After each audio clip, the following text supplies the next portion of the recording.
refreshing OJ, or delicious hash browns. The Burger King Breakfast Special. 2 croissant sandwiches for $4. Available till 10:30 weekdays and 11 a.m. on weekends. 7 Mile Beach, Walkers Road, Waterfront, Town Center Plaza, and now Red Bay. For the Record is brought to you by Vamped Motors, the only authorized Ford and Toyota dealership serving the Cayman Islands. K-Man Pharmacy Group, with a location in West Bay and professional pharmacy at CTMH Doctors Hospital. The K-Man Pharmacy Group has a location for you just around the corner. Seaboard Marine, with over 35 shipping ports, find your shipping solution by calling 949-4977 or visit seaboardmarine.com for competitive rates. Rotary Central, for more than 110 years, Rotary members have used their passion, energy, and intelligence to take action on sustainable projects. And Roper's Janitorial, complete janitorial service for commercial, industrial, and residential. They get the job done right every time. This is For the Record with Orrett Connor. Coming to you live from Radio Cayman Studio. For the Record. For the Record. For the Record. Hear from your government officials, independents, and the opposition on issues that matter to you. For the Record. Engage in an open dialogue between residents and lawmakers. For the Record. For the Record. For the Record. Informative, impartial, insightful. This is your talk show. 1-800-534-8255. Your calls, your input. This is For the Record. And now, your host, Orrett Connor. Good morning and welcome to For the Record. Today is Friday, the 31st day of May 2019. I trust that everyone had an enjoyable evening. Those of you who are on the roads, heading to work, taking your children to school, or for whatever reason, again, firstly, we urge you to be extremely careful on the roads. Observe the rules of the road, whether you're a pedestrian, whether you're a cyclist, a bicyclist, operating any type of motorized vehicle on the road. No inclement conditions so far this morning, no rain on the roads, but you still want to exercise caution and always, always remember that the life you save may be your own. For those of you who are celebrating birthdays today, I want to say to you, enjoy it, have a happy birthday, and if you're not celebrating a birthday, just go ahead and celebrate life as if it was your birthday today anyway. Just enjoy life. Folks, I want to thank you for allowing Radio Cayman and by extension For the Record into your homes, into your vehicles as you traverse the busy roads of the Cayman Islands, into your places of work, whether it be an office cubicle or if you're working in the outdoors. For the Record, as you know, is a show produced by the staff and management of Radio Cayman, and it is geared towards keeping you abreast of issues as they arise and play out on the local, regional, and international scene. I am your host, Orrett Connor, and you're welcome to join me every Monday, Wednesday, and Friday from 7:30 a.m. until 10 a.m. Our phone lines are always open. There is always someone there waiting to take your calls. This morning is that radio voice of DJ Lynn. You can call us on our toll-free number provided courtesy of Flo. That toll-free number is 1-800-534-8255. You can also call us on 949-8037 and 949-6990. If you don't like to talk on the telephone, email us at fortherecord. That is one word, fortherecord at candw.ky. WhatsApp us on 925-3261, where we encourage you to send us a text message or leave us a voice note. And, of course, you can follow us live simply by subscribing to Radio Cayman.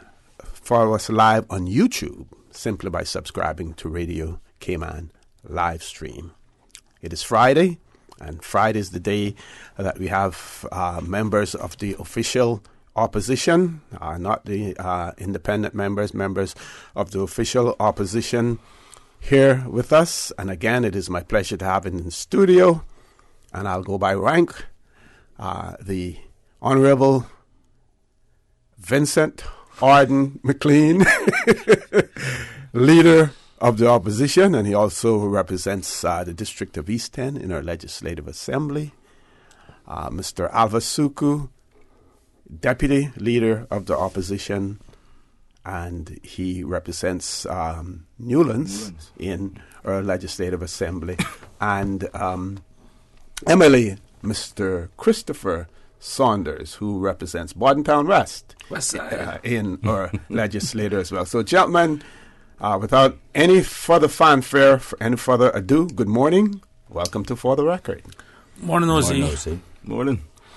Lots of things we want to discuss this morning. Yeah, but before we get to that, OC, sure. I think it's appropriate that we publicly express condolences. Yes. On behalf of my constituents and members of the opposition and the wider community to the Jamaican people, especially those in our community. The Caribbean has lost one of its leaders. I didn't know Mr. Siaga that well. I know Mr. PJ very well. And I know Andrew. The Prime Minister now, Andrew Holness. He's a personal friend of mine. So I just want to publicly express my condolences to everyone. I call Andrew, when was it? Day before yesterday? I call Andrew, but I didn't get any of the other guys in Parliament in Jamaica. So whatever we do as politicians, we fade into the sunset at some stage, and we do the best we can with what we have. So, he has served 40-odd years in Parliament. 43. Yeah. That's the longest. Yeah, and has been an icon on the Jamaican political scene for many years. And then Andrew was his protege as well. So I just wanted to do that. Yeah, he was initially nominated to the Legislative Council in Jamaica. The Senate. It was called a Legislative Council at that point in time because Jamaica was not independent, yet. No, I'd met him a few times. Everyone knows I did my high school in Kingston, and my grandfather was a stalwart in the JLP. So some Fridays after school, I was going to check my grandfather for a little weekend money. And part of it sometimes is some Fridays used to end up down by TG, well, it's called Tivoli Gardens. And just to sit, as a young man looking back at it, and, you see the Prime Minister down there, car parked up.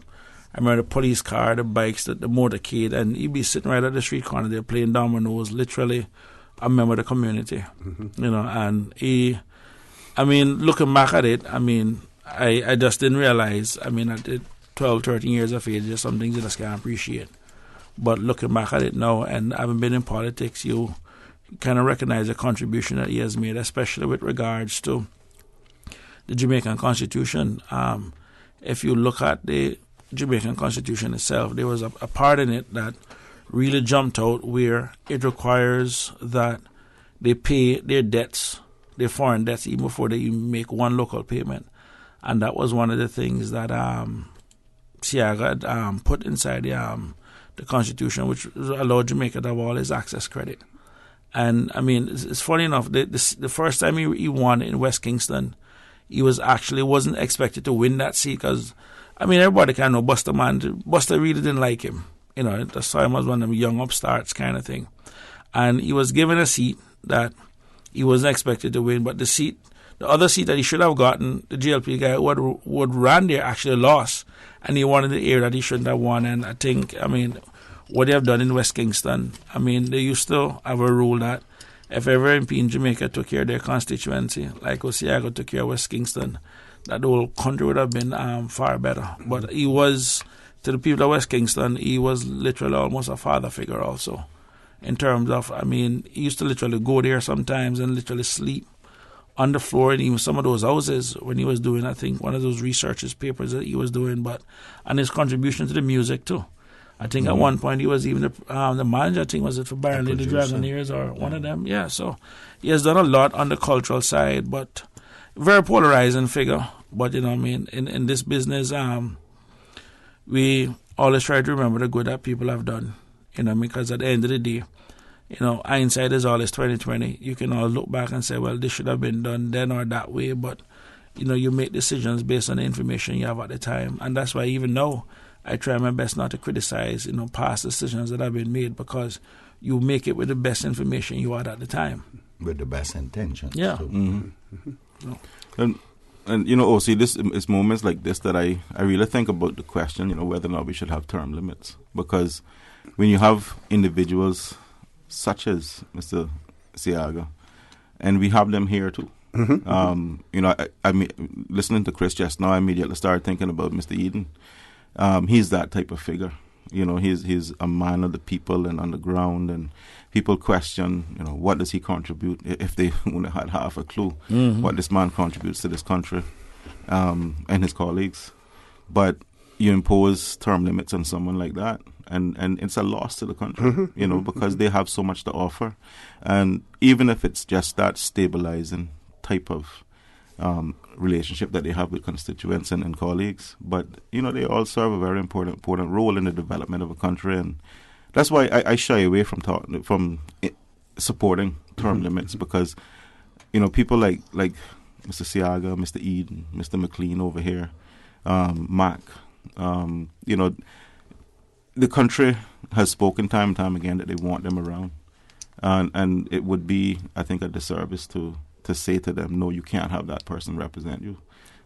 That's true. Yeah. I mean, and the irony of all that is, the longer you stay, the more you learn, the more experience, and more you can contribute. That's if you don't go insane from it. Yeah, and the point also is that if you have legislators who are not doing their job and who you want to remove, you ensure that you have structures in place that you can remove them. So you have the ability to remove the ineffective or the bad ones, but at the same time, the good ones and those that are effective, you want to be able to retain. And I think that's a strong argument then for not having term limits if you have all of those structures. One last thing before we move off this.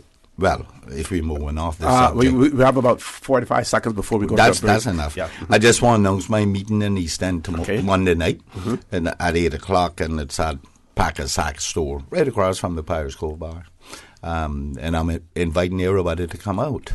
There are lots of national and local issues to talk about. Okay, folks, we're going to take a commercial break. When we return, the conversation with MLAs, the Honourable Vincent Arden McLean, Leader of the Opposition, Deputy Leader of the Opposition, Mr. Albert Suko, and MLA Mr. Christopher Saunders will continue after this short break. The Cayman Islands boasts of a long, colorful, and rich history. In tribute to our roots, Radio Cayman, the voice of the Cayman Islands, is pleased to bring you the Historical Vignette Series, sponsored by Cayman National Bank. Visit Cayman National Bank today for all of your financial needs. The Cayman Islands, he hath founded it upon the seas. In August of 1838, Andrew Malcolm of the Michael Charity of London opened the first school in Bordentown, described by the people as a good and great man who not only taught their children, fought for blacks to be educated with whites, but attended to the sick and, in the absence of an ordained minister, preached twice on Sundays. When he left in the summer of 1840, 80 parents of his non-white pupils sent a letter to the Michael Charity pleading for his return, saying, "We, the black and brown people in or about Bordentown, beg leave to return our sincere thanks for your great kindness in sending amongst us our beloved teacher, Mr. Malcolm. We are sorry that he has a great many enemies, but they are not among our class. He is persecuted by a greater part of the whites, but without a cause." Information from this historical vignette was sourced from Founded Upon the Seas, A History of the Cayman Islands and Their People by Michael Creighton and the New History Committee.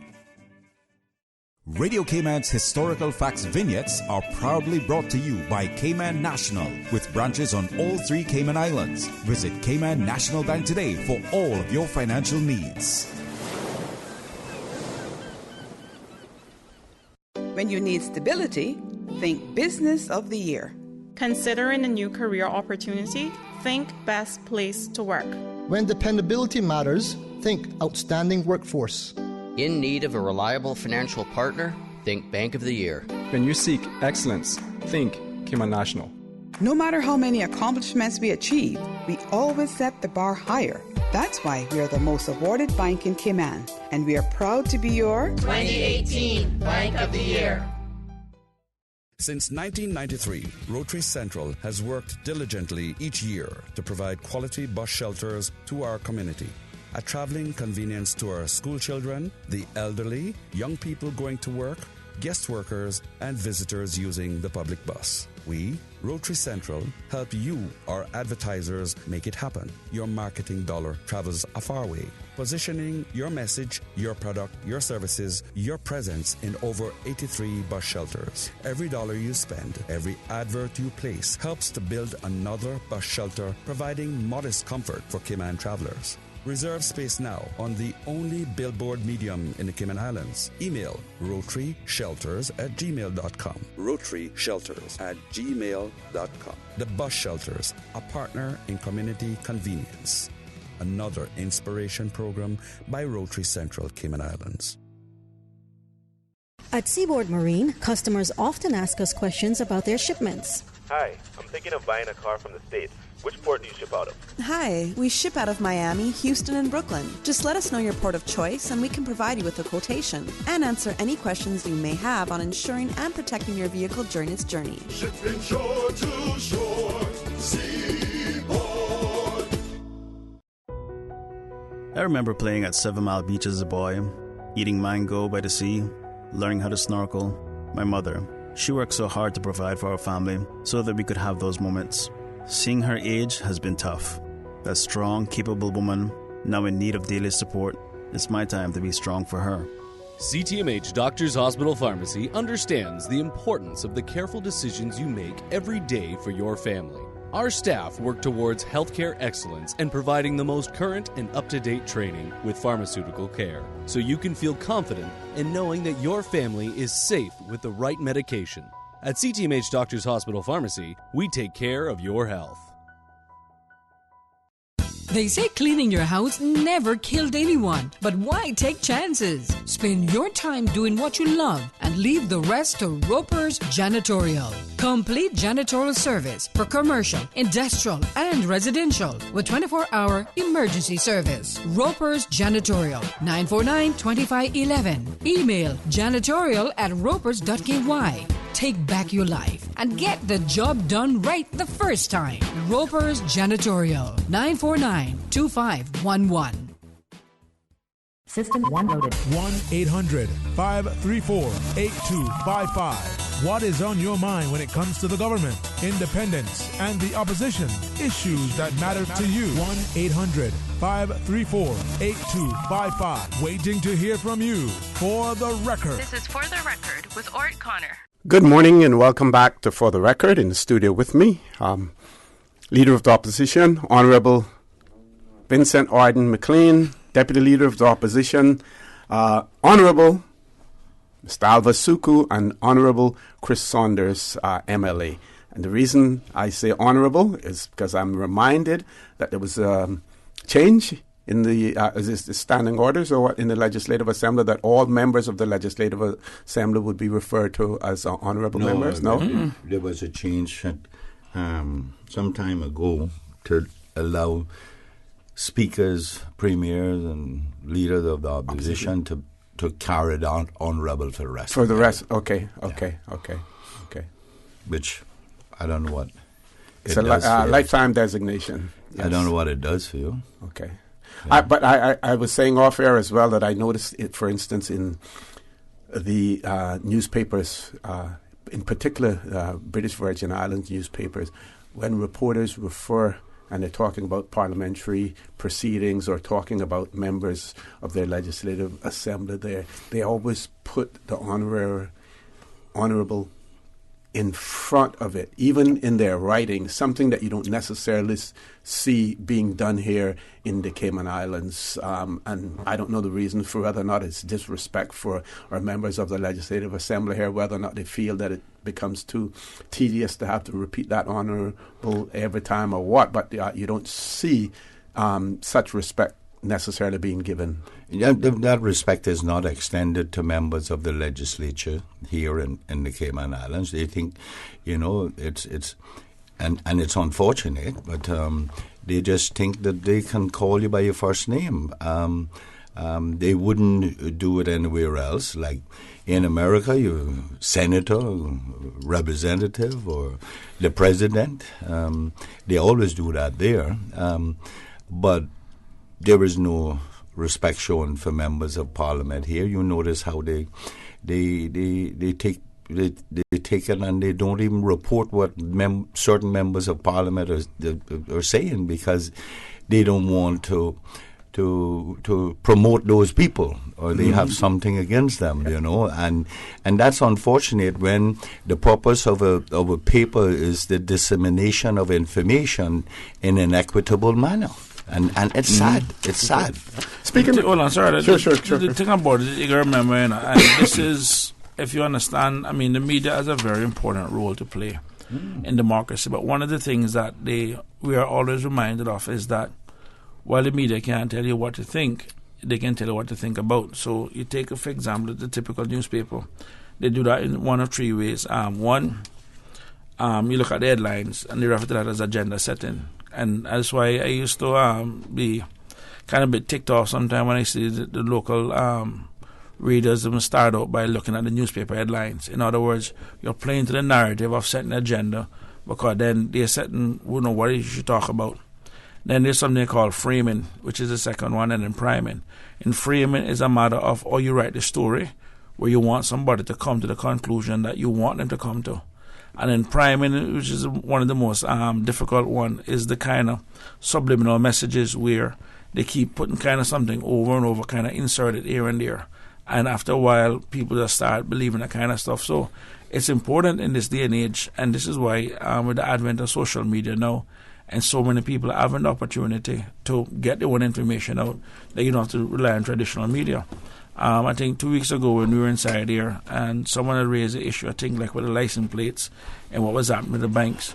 These are stuff that were dealt with very recently in the Legislative Assembly. But no one covered it. And that's the reason I remember saying to Alva that, we need to start looking at finding our own ways to, extract those videos out and start getting them onto the public, so at least people know that people are working on their behalf. But if we are just relying on the media to cover what it is that we do, then it appears sometimes that people do nothing.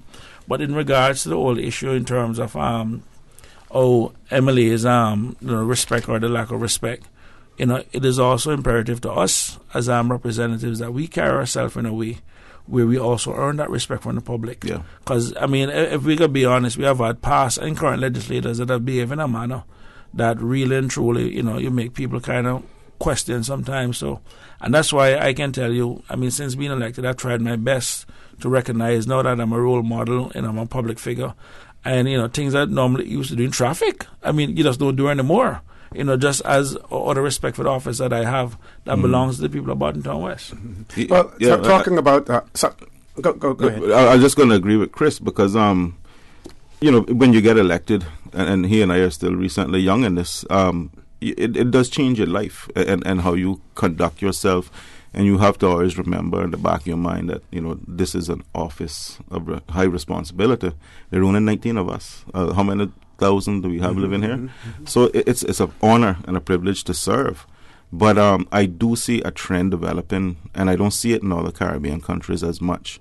I can go right across to Jamaica. I know many people here with Jamaican descent who are now Caymanian, and when they see me, they always refer to me as honorable. When they see me, honorable, how you doing? And it's just a sign of respect. And I don't argue and say, well, my title isn't honorable, so on and so forth, because I understand where that's coming from. But you don't get that as much from some of your own Caymanians that you grew up with, and what we call indigenous Caymanians. You don't get it as much. I wouldn't say that the majority don't show the respect. However, I think we've allowed certain interests here to overshadow the importance of our role. And I'm not talking about as personal as individuals. You can say the media. The media, yeah. It's not as personally. Not Al Saku or Ard McLean or Chris Saunders. It is the office that we hold. And no matter who you are, you have to respect that office. It's one of the highest offices in the country. But, certain media outlets, I see comments on there, OC, about the premier that make me cringe, because they're not even disagreeing with his position politically. They're downright disgraceful. It's disgusting. But those media operators allow those comments to come out. And you can tell that they have a political leaning and they're trying to influence people's thinking and so on, as Chris was talking about. But it's really disgusting that we tolerate it. Not us, the legislators, but the people. Because they're talking about the people you voted for. Exactly. Exactly. Well, a few things. We're about a minute away before we go to our 8 o'clock news. A few things that we'll want to discuss. Chris, you mentioned about getting information out from the Legislative Assembly. When we return, maybe we can talk about upgrading the Legislative Assembly, modernizing it in terms of how you get information out, podcasts and whatever from there. If you look at the website for the Legislative Assembly, it's archaic, really, and maybe looking at that, I know that the Speaker wants to do certain things, and maybe these are the things, because now you're getting the grassroots more and more involved in the political processes, in the economic activity in the Cayman Islands. They have a vested interest in it. This is a good time now to put those things in place that the younger people use, that they're accustomed to, that will attract them to have more interest in the Legislative Assembly. The other thing that we want to discuss when we come back and talking about respect is the disrespect that is given. And I want to say that I have not consulted management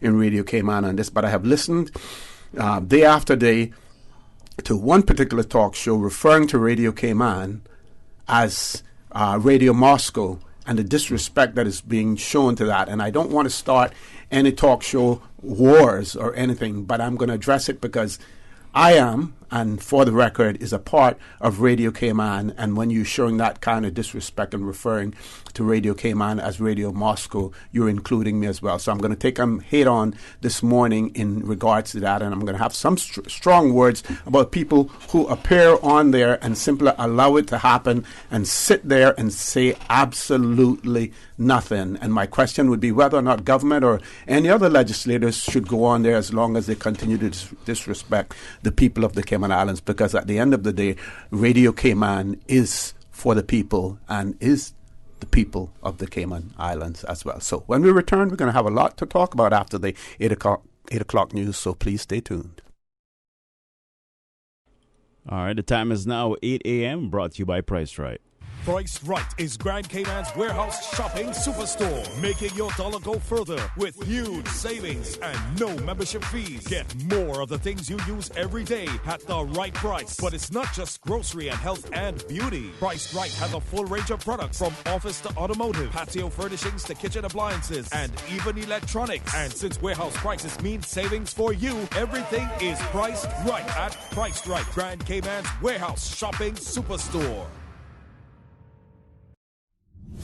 The voice of the Cayman Islands. 89.9 FM in Grand Cayman and 93.9 FM in Cayman Brac and Little Cayman. Silver wings shining in the sunlight. Radio Cayman. Access and information. Your community. News and information.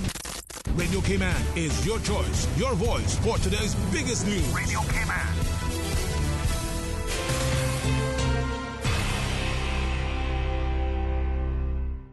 With your latest news, I'm Karsley Fuller. I am sure that you have some burning questions. I'm happy to clarify what our role is and how our office would go about. Supervisor of Elections there, Wesley Howe, speaking to people who attended CPR Cayman's Thursday night meeting. As of Tuesday, no signatures had been provided to the Elections Office for verification, though the Supervisor of Elections confirms meeting with the Cruise Port Cayman Referendum Group to discuss the process for a people-initiated referendum under the Cayman Islands Constitution Order 2009. Radio Cayman's April Cummings has more. Supervisor of Elections Wesley Howell says there are several stages involved in a people-initiated referendum. Election office officials will ensure the provided referendum signatures correspond with the current electoral register, and as part of the verification method under law, manual checks will also be conducted by election office officials with each petitioner to ensure signature validity. If the verification process confirms that the level of signatures meets or exceeds the required 25% of persons registered as electors in accordance with Section 90, then, under Section 70, Cabinet will consider constitutional provisions, and if Cabinet is satisfied those requirements are met, a bill will be drafted to support the referendum, setting out the terms and requirements. Once a bill is passed in the Legislative Assembly and gazetted, His Excellency the Governor will appoint returning officers and issue the writ of referendum.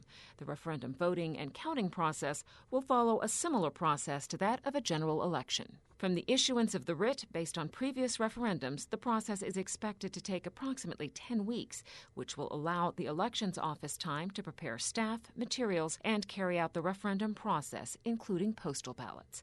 April Cummings, Radio Cayman News. Cruiseport Cayman has spent the past few months gathering signatures to trigger a referendum and say they have achieved the 25% needed.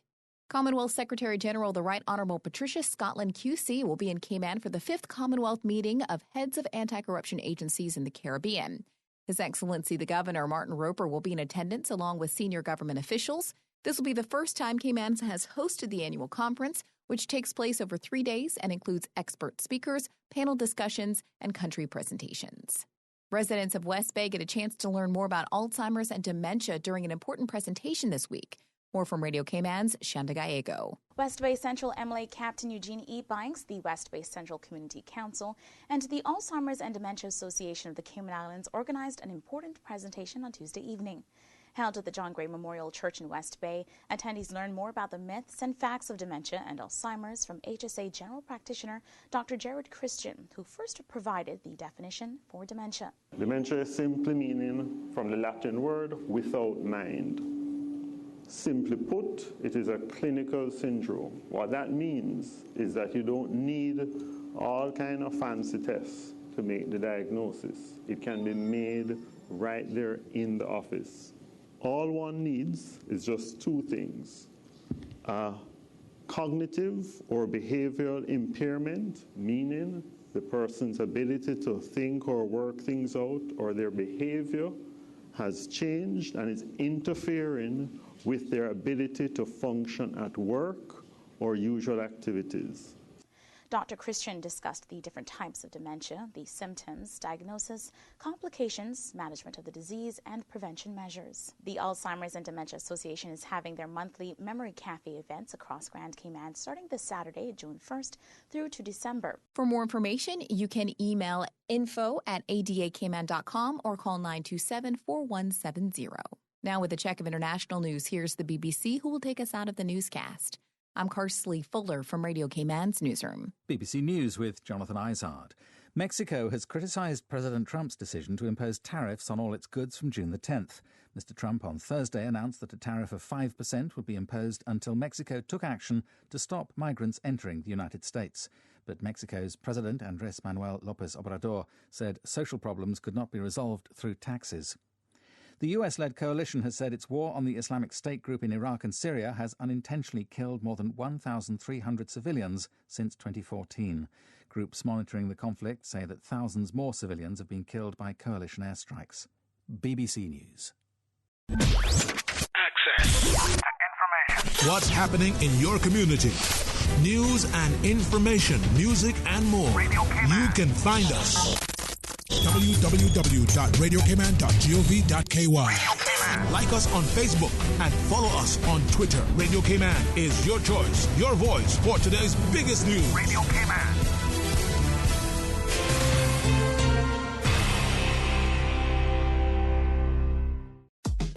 From happy beginnings to happy ever after, BritK protects your lifestyle with the best insurance cover at the best possible price. Health insurance with far-reaching benefits. 95% of claims settled in 5 days. Low-cost life insurance. And investments. Security in retirement. With a custodian pension plan. For happy beginnings and a happy ever after, visit BritK.ky or call 949-8699. BritK, where people come first. Support our poor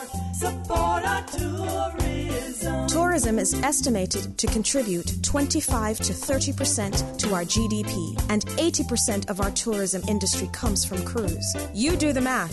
It's time to build the piers and protect our cruise tourism industry into the future. Looking forward, looking bright. Learn more and spread the word. Support our port, support our tourism. The Weather Report is proudly sponsored by Super Stitch Sewing and Fabric Center, your one-stop household store at 39 Pasador Place, Smith Road. Still offering the best prices in town. Call 949-2833 or go to superstitch.com.ky. New stock has just arrived at Super Stitch. Now don't take my word for it. Drop by and see for yourself. Fresh off the boat, we have loads of fabric, vinyl upholstery fabric, fabric for cushions, outdoor fabrics, and dress fabric. That's not all. Super Stitch has sewing accessories and craft items. Included in the new shipment, you will find sheets, comforters, throw pillows, bath mats, rugs, and curtains for every room in your home. Super Stitch, 39 Pasador Place, Smith Road. Still offering the best price in town.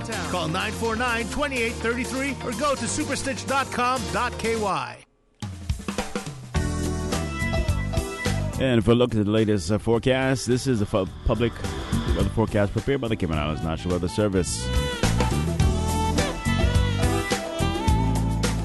Temperatures currently at 82 degrees. Winds are coming in from the east-southeast at 5 knots. Barometric pressure is currently at 1013.3 millibars and rising.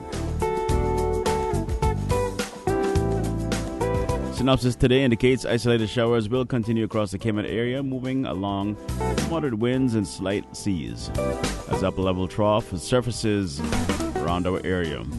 Radar images show isolated showers in and around the Cayman area, which are moving towards the northwest. Forecast for today, partly cloudy skies, 30% chances of morning showers. Temperatures expected to rise to the 80s.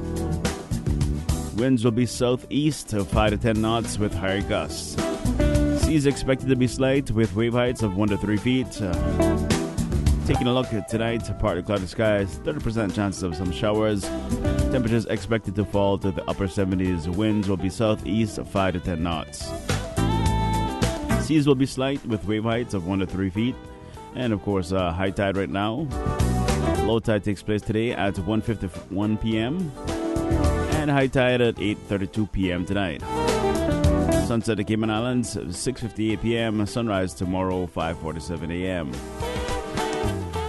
Outlook through Sunday morning is for partly cloudy skies with light winds and smooth seas as a weak pressure gradient is expected to linger over the northwest Caribbean.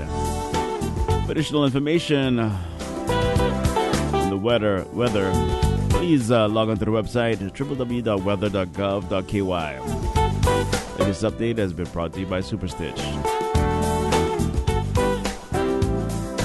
Super Stitch Sewing and Fabric Center was the proud sponsor of the Weather Report, your one-stop shop for all of your household items, craft items, jewelry, beads, and decorations, and much more. Call Super Stitch at 949-2833 or email customer care at superstitch.com.ky. New stock has just arrived at Super Stitch. Now don't take my word for it. Drop by and see for yourself. Fresh off the boat, we have loads of fabric, vinyl upholstery fabric, fabric for cushions, outdoor fabrics, and dress fabric. That's not all. Super Stitch has sewing accessories and craft items. Included in the new shipment, you will find sheets, comforters, throw pillows, bath mats, rugs, and curtains for every room in your home. Super Stitch, 39 Pasador Place, Smith Road. Still offering the best price in town. Call 949-2833 or go to superstitch.com.ky. And good morning once again to our drivers out on the road. If you're coming in from the east, you can catch a little pockets. You might be able to catch a little freeway as you head on towards the Lansing Point area and Prospect area. Things begin to slow down as you head towards Kings Roundabout and on to Linford Pearson Highway. Take a look at Bobby Thompson Way, stop and go traffic as you head on towards the C&B Roundabout. Clear flowing traffic in town by Edward Street and Shedden Road. Smooth flowing traffic on Godfrey Dixon Way as you head on to the Butterfield Roundabout. Things begin to moderate flow of traffic in and around the area as you head in and out of Industrial Park. Coming in from the west, smooth flowing traffic by the Ritz area. No incidents are reported at this time. If you see something on the road, give us a call, 949-6990. Happy 36th anniversary, Le Classique. That's right, Le Classique is celebrating 36 years of carrying fashionable, quality leather goods. To mark this milestone with us, come celebrate Le Classique's 36 years in business with 36% off every shoe, wallet, bag, carry-on, everything store-wide.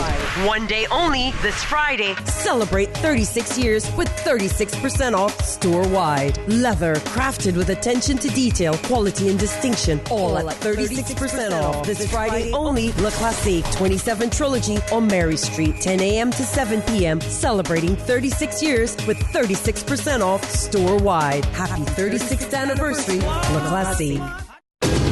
Get set to get wet at the Flowers 1 Mile Sea Swim on Saturday, June 15th. Be a part of the world's richest open water event with over $100,000 in cash and prizes to be won. 1 in 7 wins. Celebrating 27 years with Swim and Win. Random prizes including smartphones, tablets, airline tickets to London, New York, Rome, Portugal, Dublin, Los Angeles, Brazil, Mexico, Toronto, Montego Bay, and more. No race day registration and limited to 1,000 swimmers. So register online today. Visit flowersseaswim.com for more information. All registration fees will be donated to the Special Olympics Cayman Islands. The 27th Annual Flowers 1 Mile Sea Swim on Saturday, June 15th. Proud sponsors include the Flowers Group, the Department of Tourism, Davenport Development, Cayman Airways, Flow Cayman, and Ministry of Education, Youth, Sports, Agriculture, and Lands. At Kirk's Home Center, we can make your life much better. We got it all together. We got a great deal in store for you. From cookware to stereos, from power tools to plumbing supplies. Yeah, we got the best goods with the best price and a service to make you smile. Kirk's Home Center, we got a great deal in store for you. Men, we need your help. We can't do it without you. Right now, here in Cayman, boys are struggling. They need a friend, someone to mentor and guide them. They need you more than money. They need your time. Just 1 hour a week is all it takes. Big brothers and big sisters need men who are willing to help our boys between the ages of 6 and 16. Please join us for an information session on June 3rd or 17th at 12:30, 4 or 5:30 p.m. For more information, email info@bbbs.ky or call Tracy Ann Taylor on 326-0610. Men, we need you.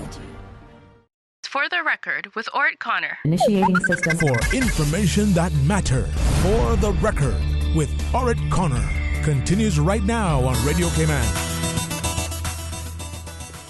Good morning and welcome back to For the Record. In the studio with me this morning, we have the Leader of the Opposition, Mr. Vincent Arden McLean, Deputy Leader of the Opposition, Mr. Alva Suku, and MLA, Mr. Christopher Saunders here in the studio with us. I think, Mr. Suku, before we go to talk about the LA and upgrading and modernizing technology and the way that reach out to the general public. You want to say a few words first, I believe. Well, yes, I didn't want to miss the opportunity to wish Mr. Eden well.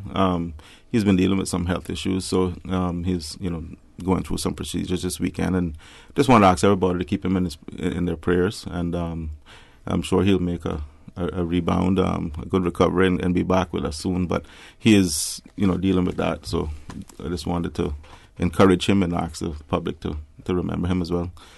And also, I think there are a number of funerals this weekend. There's been a lot of funerals lately in our little community.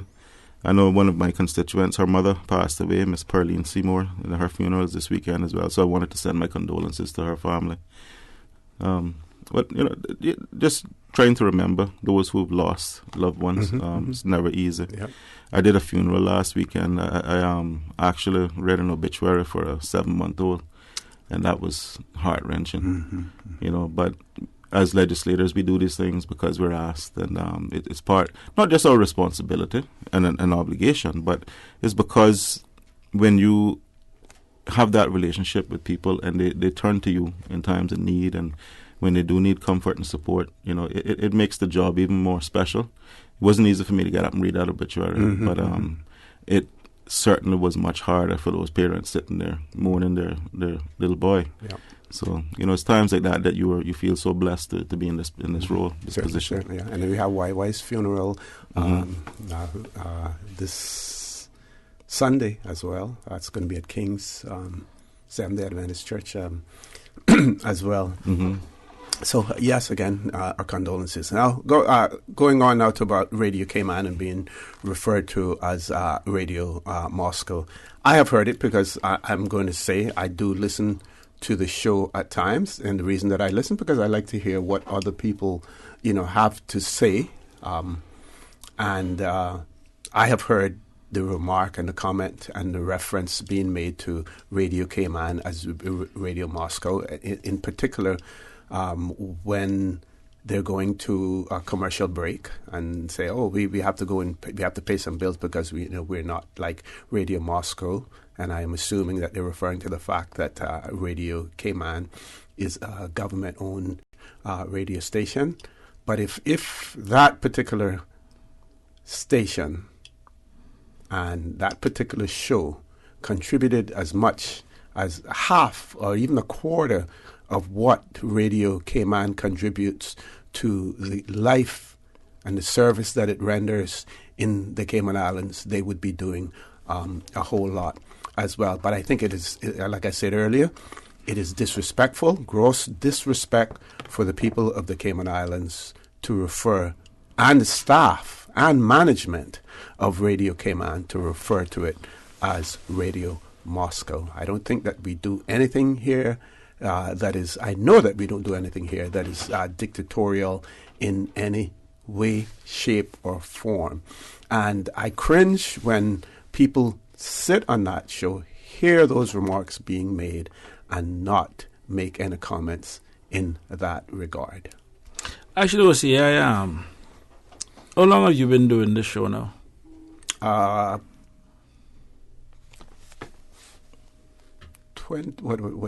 The election was in 2017. Yeah, I think you started from before 2013, I believe. Yes, yeah.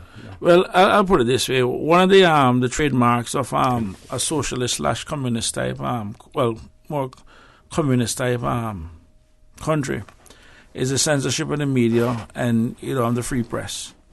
What I can say is this: one, with how many oaths as Reader Cayman fired on For the Record or got rid of on For the Record for saying the wrong thing or allowing the wrong thing to be said versus other radio stations, because you have so much of them that have been fired in terms of being oaths. They say something, a person who advertises with them don't like what was said, they call up the station and next thing the oath is gone.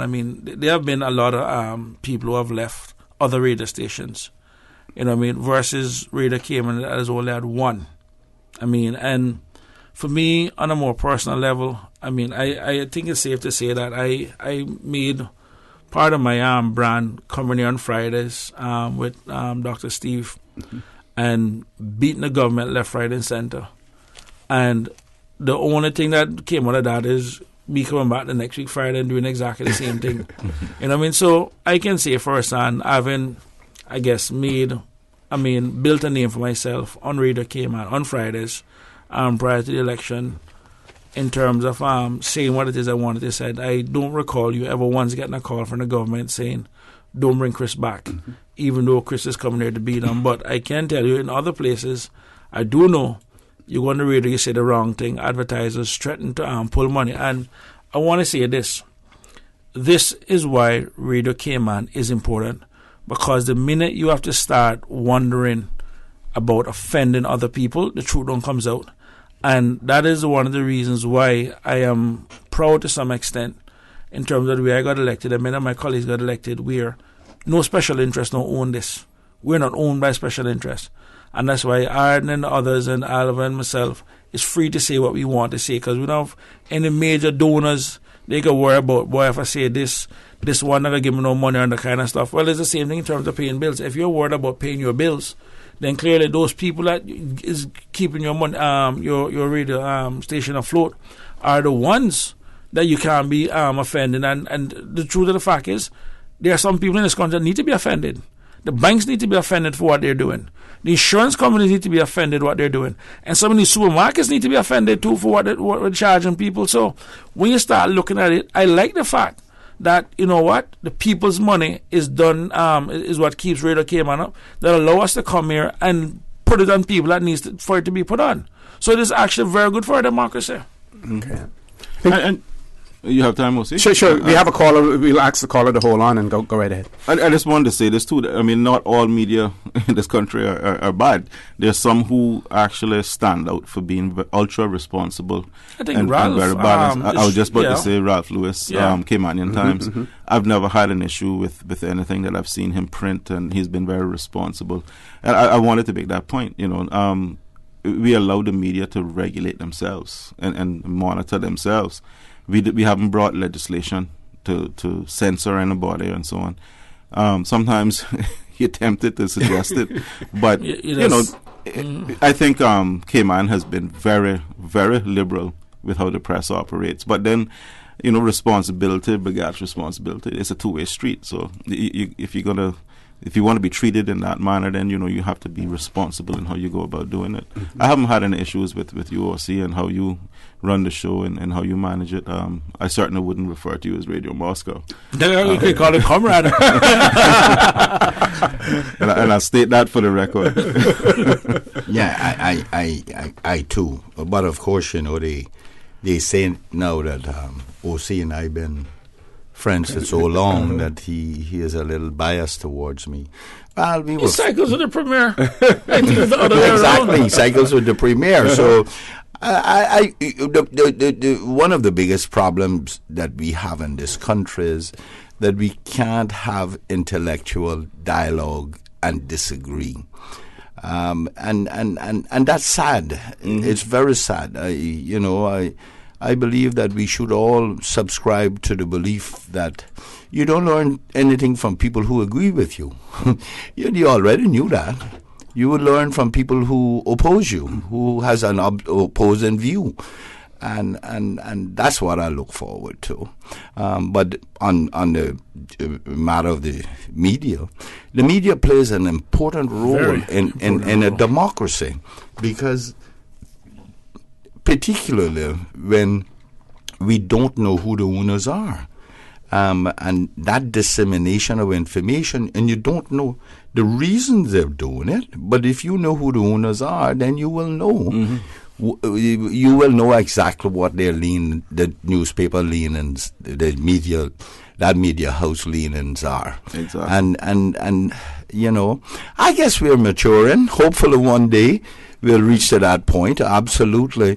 It has all legislators all over the world has shied away from controlling the media or making legislation to control the media, because they claim freedom of the press, which is a good thing. But along with freedom of the press comes certain responsibilities, and you can't just go out there. And particularly now in this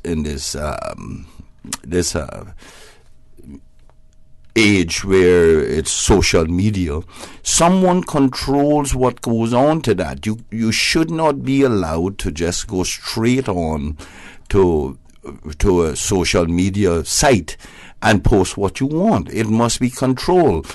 But when you will notice when they don't like somebody in the political arena, they put anything on there, whatever people say. Those Cayman is the only place I see so many names, so many people call anonymous, name anonymous. But yet, I have to come out, all of us have to come out and put our names forward to try and contribute to our country. Okay, let's grab the phone call. Caller, good morning. Welcome to For the Record. I think we lost that. We lost that caller. So the last thing that I will say on this is that radio station also, or that particular show also complained about government members not coming on the show, ministers not coming on the show. And I'm not sure their reason, but one of the reasons that I would give them for not going on that show, as long as they continue to refer to Radio Cayman as Radio Moscow, and but they don't come on your show either. When was the last time? They haven't been on for a while, but at least government departments have been on, and maybe the whole government should boycott the show in the meantime until management or the owners or whomever correct that. Because, like I said, we really don't want to go into any radio wars. I mean, nobody really wants to go to war. I shouldn't want to go to war with me because I'm a fierce warrior. Let me respectfully disagree with you. And that's how we learn. Sure. It is my view that you should not be encouraging them not to go on there, because that's how we get dialogue. Comment on it, have a commentary on it. The same way they do it, you have your commentary, and leave it up to those who are listening to both to decipher which one is right. Okay. Sage advice. While we're clearing the air, there is one. I did come here this morning with a small agenda. There's a few, and it's related to the press too, but there's a few misconceptions out there that I want to clear up with regard to the appointment of a new leader of the opposition and the circumstances leading to that.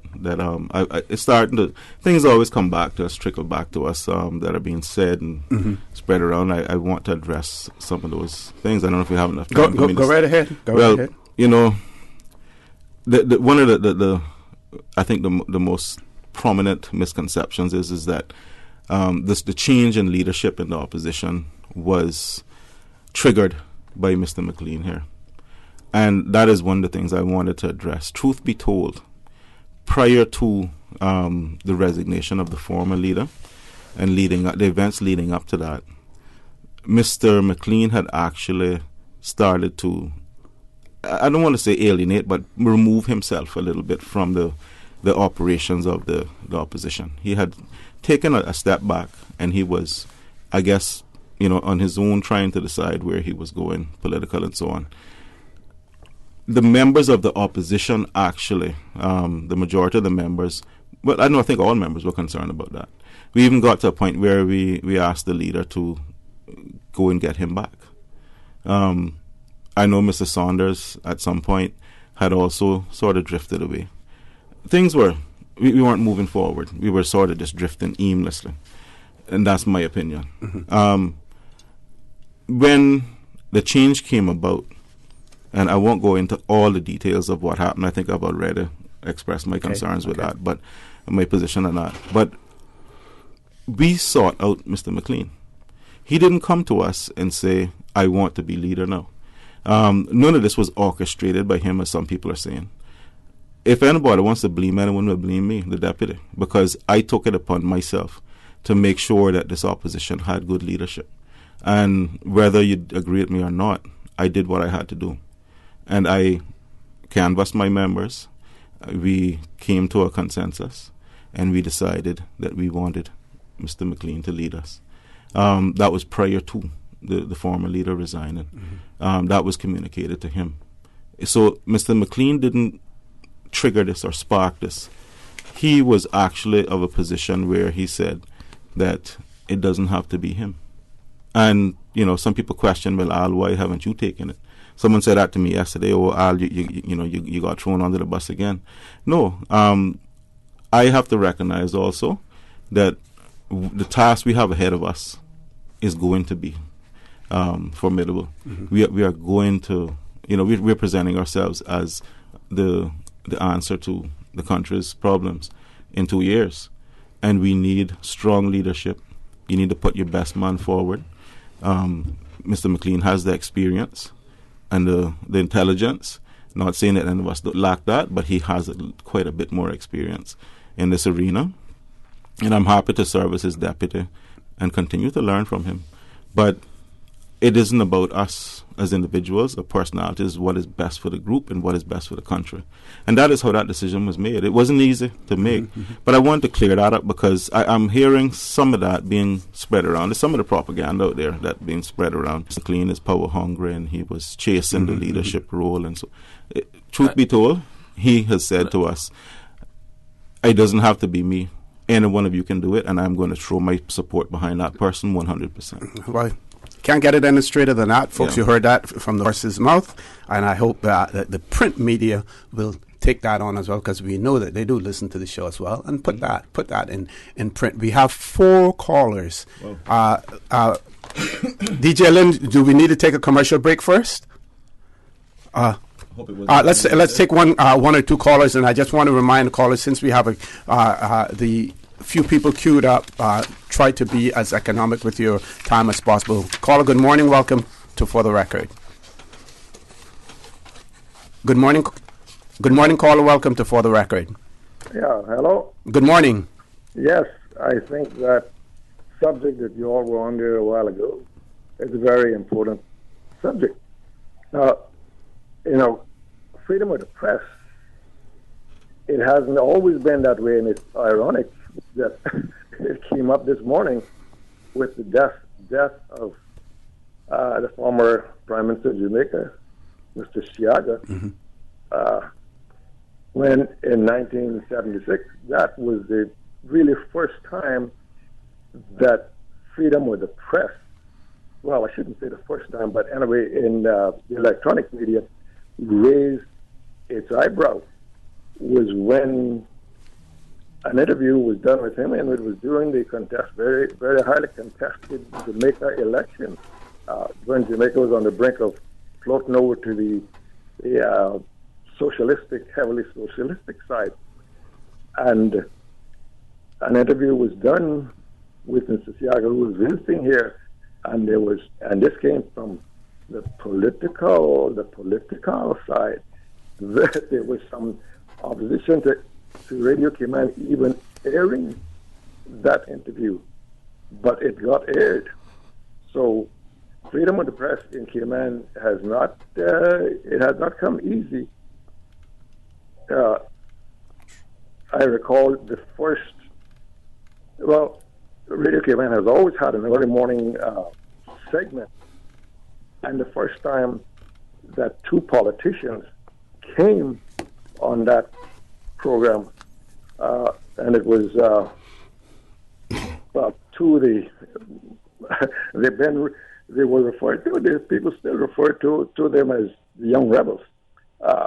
Came on the show, and it wasn't. I'd say once the program was over, it probably wasn't 10 minutes before calls came into my office saying, "Hey, what are you doing with those guys on the air this morning?" And I said, I explained to them why we had them on there. And there's been many instances over the years where before all the contamination now of the spectrum has occurred, that Radio Cayman has had to stand up for freedom of the press. And I can say the electronic press, but there's also been that we had support from the print press and many of those instances. Mm-hmm. So freedom of the press, did not come easy, and it's not gonna just sit down and say, well, we got freedom of the press. It will have to be defended continuously if it's to be maintained. Yep. Thank you very much, caller. Thank you very much, caller, for that very, very important points that you raised there. We're going to go continuously until 1:45, and let's take the other caller. Caller, good morning. Welcome to For the Record. Good morning, gentlemen.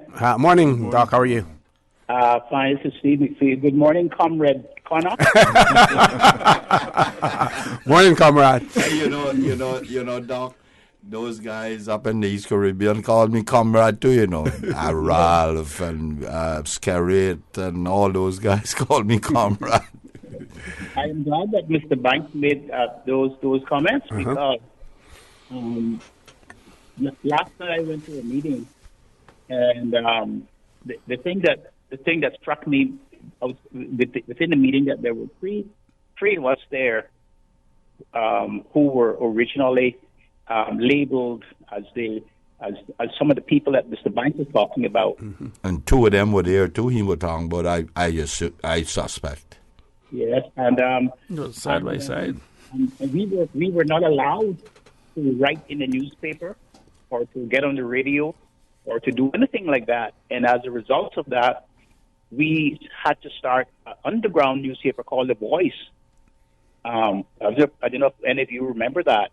I still have copies of The Voice. Wow. The chicken man. And when The Voice was released early every Friday morning before daylight, it was put in particular places. In the old glass house, there was no civil servants were behind their desk that day. But on Fridays, everybody was in the bathroom reading the newspaper, because that's where you had to read it in the bathroom, the toilet. You had to hide and read that newspaper. So freedom of the press then came on. Has not been as transparent as a lot of us think.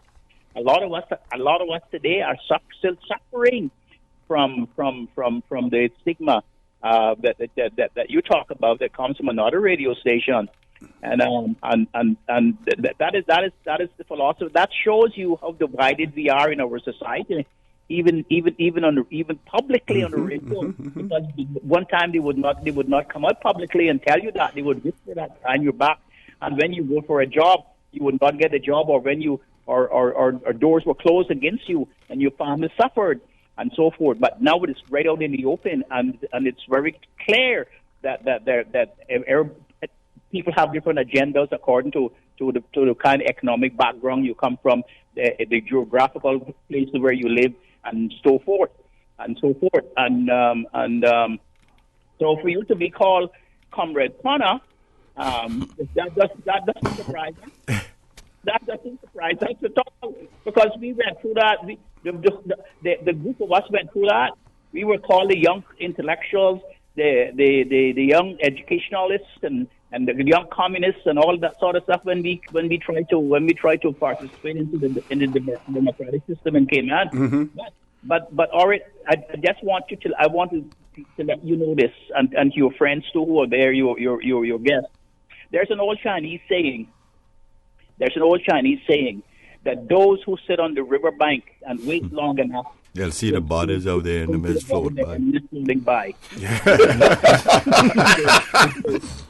So take heart in that old Chinese proverb, okay? Thank you very much, Doc. Thank you very much for that. Yeah, but make me tell you now, when and Al mightn't remember this, nor Chris, but I have vivid memories of those two same people that I suspect that Mr. Loxley was talking about, rubbing it in the face of that government too, you know.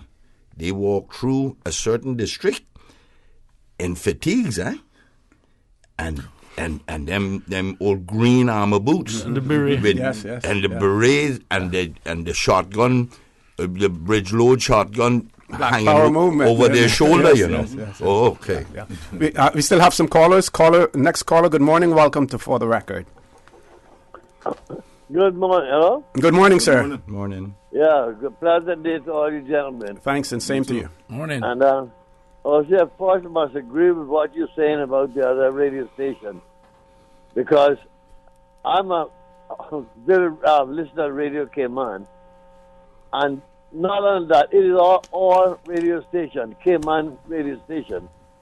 And to call it Radio Moscow is more or less saying that Caymanians have a communist-type radio station, and we do nothing. I think it's insulting. As a Caymanian, I think it's very insulting. Right? Anyway, hello? Yes, we're listening. Yeah. Go right ahead. What I call about, though, is something that started out as a simple question, and now has given me grave concern regarding the honesty and integrity of members of the Honorable House that we have elected representatives. The question is, why have they not even considered Red Bay as a site for the port? Now, I think the seafarers have given them a proposal. They agree with it, which to me is the best information they can get. That's the way to put it. But what really bothers me is that there is some talk that is some money-changing hands involved. And I respect all the elected members, And it bleeds my heart to think that something so important as this could be bought out, as it were. And I would like an answer from somebody, and the opposition could ask the government or government answer. I would like to know, give me a reason, give the island a reason, why Red Bay is not even considered as a place to put the port. Okay? Thank you very much, caller. Very valid point. Let's see if we can grab the other caller before we go to a commercial break. Caller, good morning. Welcome to For the Record.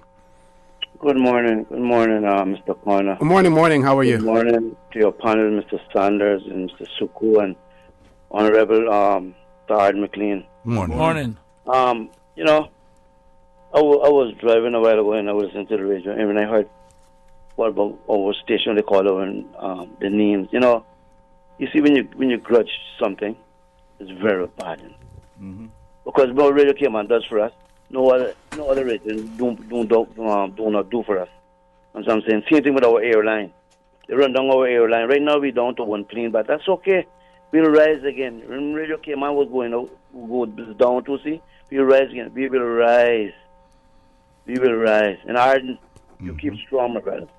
You keep strong here. All right, I will. Let's keep strong.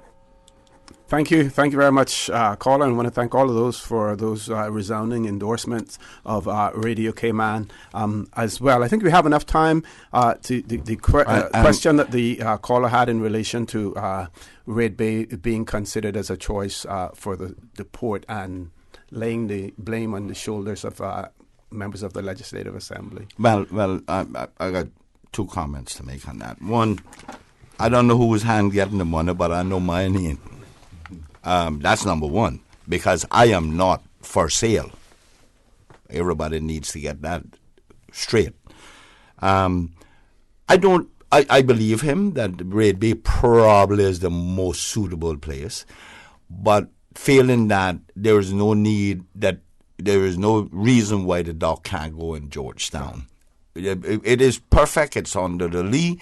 But you need to use a different method. There is no need for any dredging out in the middle of Georgetown.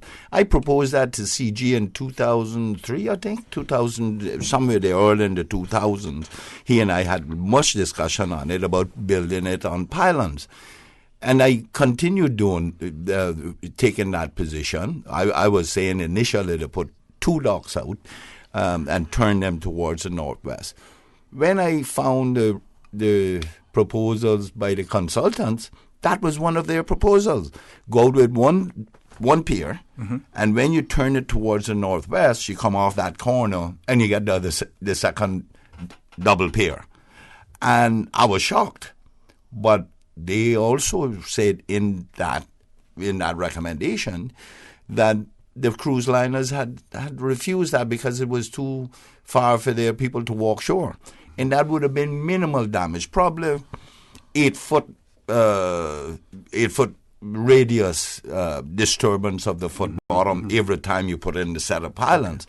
And I still believe that is the answer to it, because there are different methods of trying to bring people ashore. You can use those electric chars, and then people will see it as an exercise to walk shore as well. So. And that last caller, I just say to him, there is an old proverb that says, there's an old saying that says, we talk about the phoenix, who after living for 500 years consumes itself in fire and rises from the ashes. Yeah. Folks, please stay tuned. For the record, we'll be back shortly. How would you like to drive off in a brand new 2019 all-white Mercedes-Benz CLA 250? On Saturday, June 1st at Mango Tree, you could be that lucky person. The Lions Club of Grand Cayman presents its annual charity fundraising event, Benzorama 2019. That's right, one lucky winner will be announced at the Mango Tree on Saturday, June 1st, and that lucky winner could be you. If you don't have a ticket, you don't have a chance. Tickets are $25 each, or 5 tickets for only $100. Proceeds from the funds raised go towards various Lions community projects. Tickets can be purchased online at eventpro.ky or stop by one of our ticket outlets, including Radio Cayman Studios, Funky Tangs, South Coast Bar, Reflections Food for Less, West and West Bay Road, SO, or can be purchased from any of our active Lions community members. Benzorama 2019. We are all winners once you support the Lions and our community. Why my wife always asking if I'm in a rush when she's the one always making us late? Might as well say, yeah, I'm in a rush and go buy the new Toyota Rush you've been talking about. Cause they on sale this month. Dial teacher. The super special spring SUV sale at Vant Motors. Save up to $4,400 with SUVs starting at only $23,500, like the 7-seater Toyota Rush. Save money, get cash back, or use the discount to upgrade features on the SUV of your choice, including the Toyota RAV4, the Fortuner, the Rush, or the Ford EcoSport. It's our super special spring SUV sale. Only at Vant Motors, Walkers Road. They say cleaning your house never killed anyone, but why take chances? Spend your time doing what you love and leave the rest to Roper's Janitorial. Complete janitorial service for commercial, industrial, and residential with 24-hour emergency service. Roper's Janitorial, 949-2511. Email janitorial@ropers.ky. Take back your life and get the job done right the first time. Roper's Janitorial, 949-2511.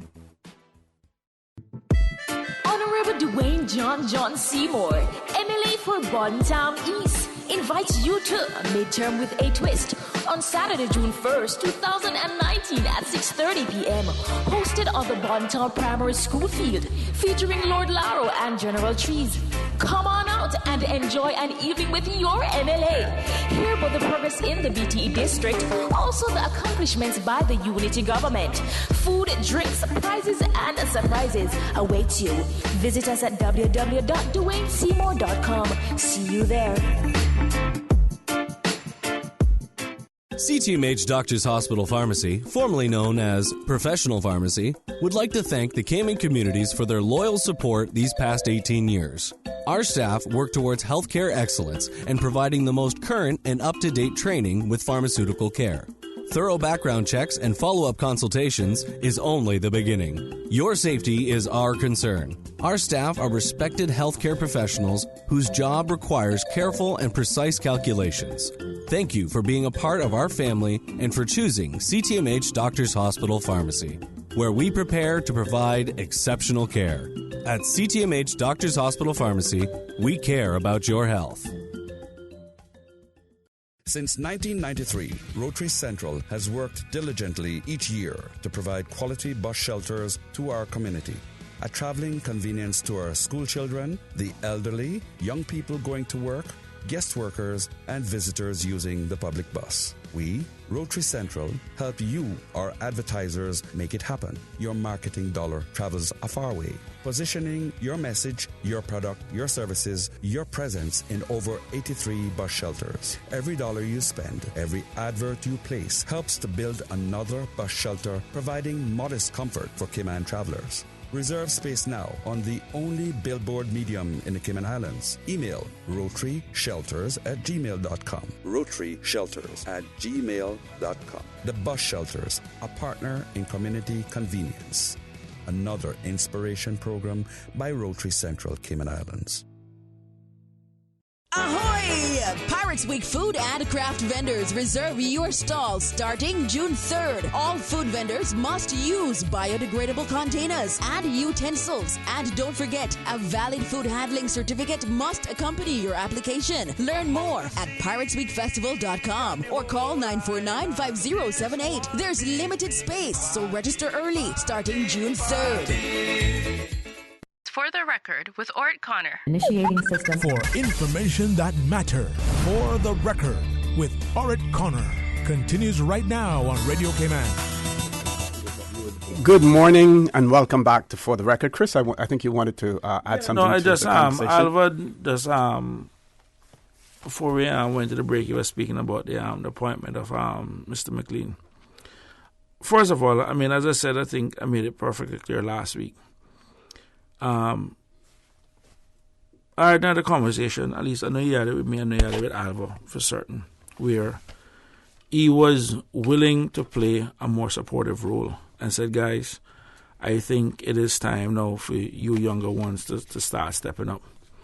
He reminded us of the long list of people that he had as his political mentors when he had joined in, and what it was that they had did in terms of helping his career and everything else. You know what I mean? And I think at the end of the day, as a young legislator or a newer legislator coming in, you know, that is very important when at least someone is now saying, guys, listen, I am now on my twilight time of my career. I'm on my way out. I'm more about leaving something behind for others. You know what I mean? And that means a lot to me. No one asked anyone to resign in any position. I think that the letter that was made public was clear in that regard. You know, because at the end of the day, we all recognize what it is that we all brought to the table individually. There are things I'm very passionate about. You know what I mean? I'm not going to sit back and tell anybody that, you know, everything was hunky-dory. The one person I've had the most arguments with is Arden. I mean, there are days I come off the phone with argument with Arden, and Sean would be like, you know, who's that you're talking to? I'm like, Arden. And she's like, whoa, I guess you guys not talking. And the next day, Arden will call back, I got some peppers for you.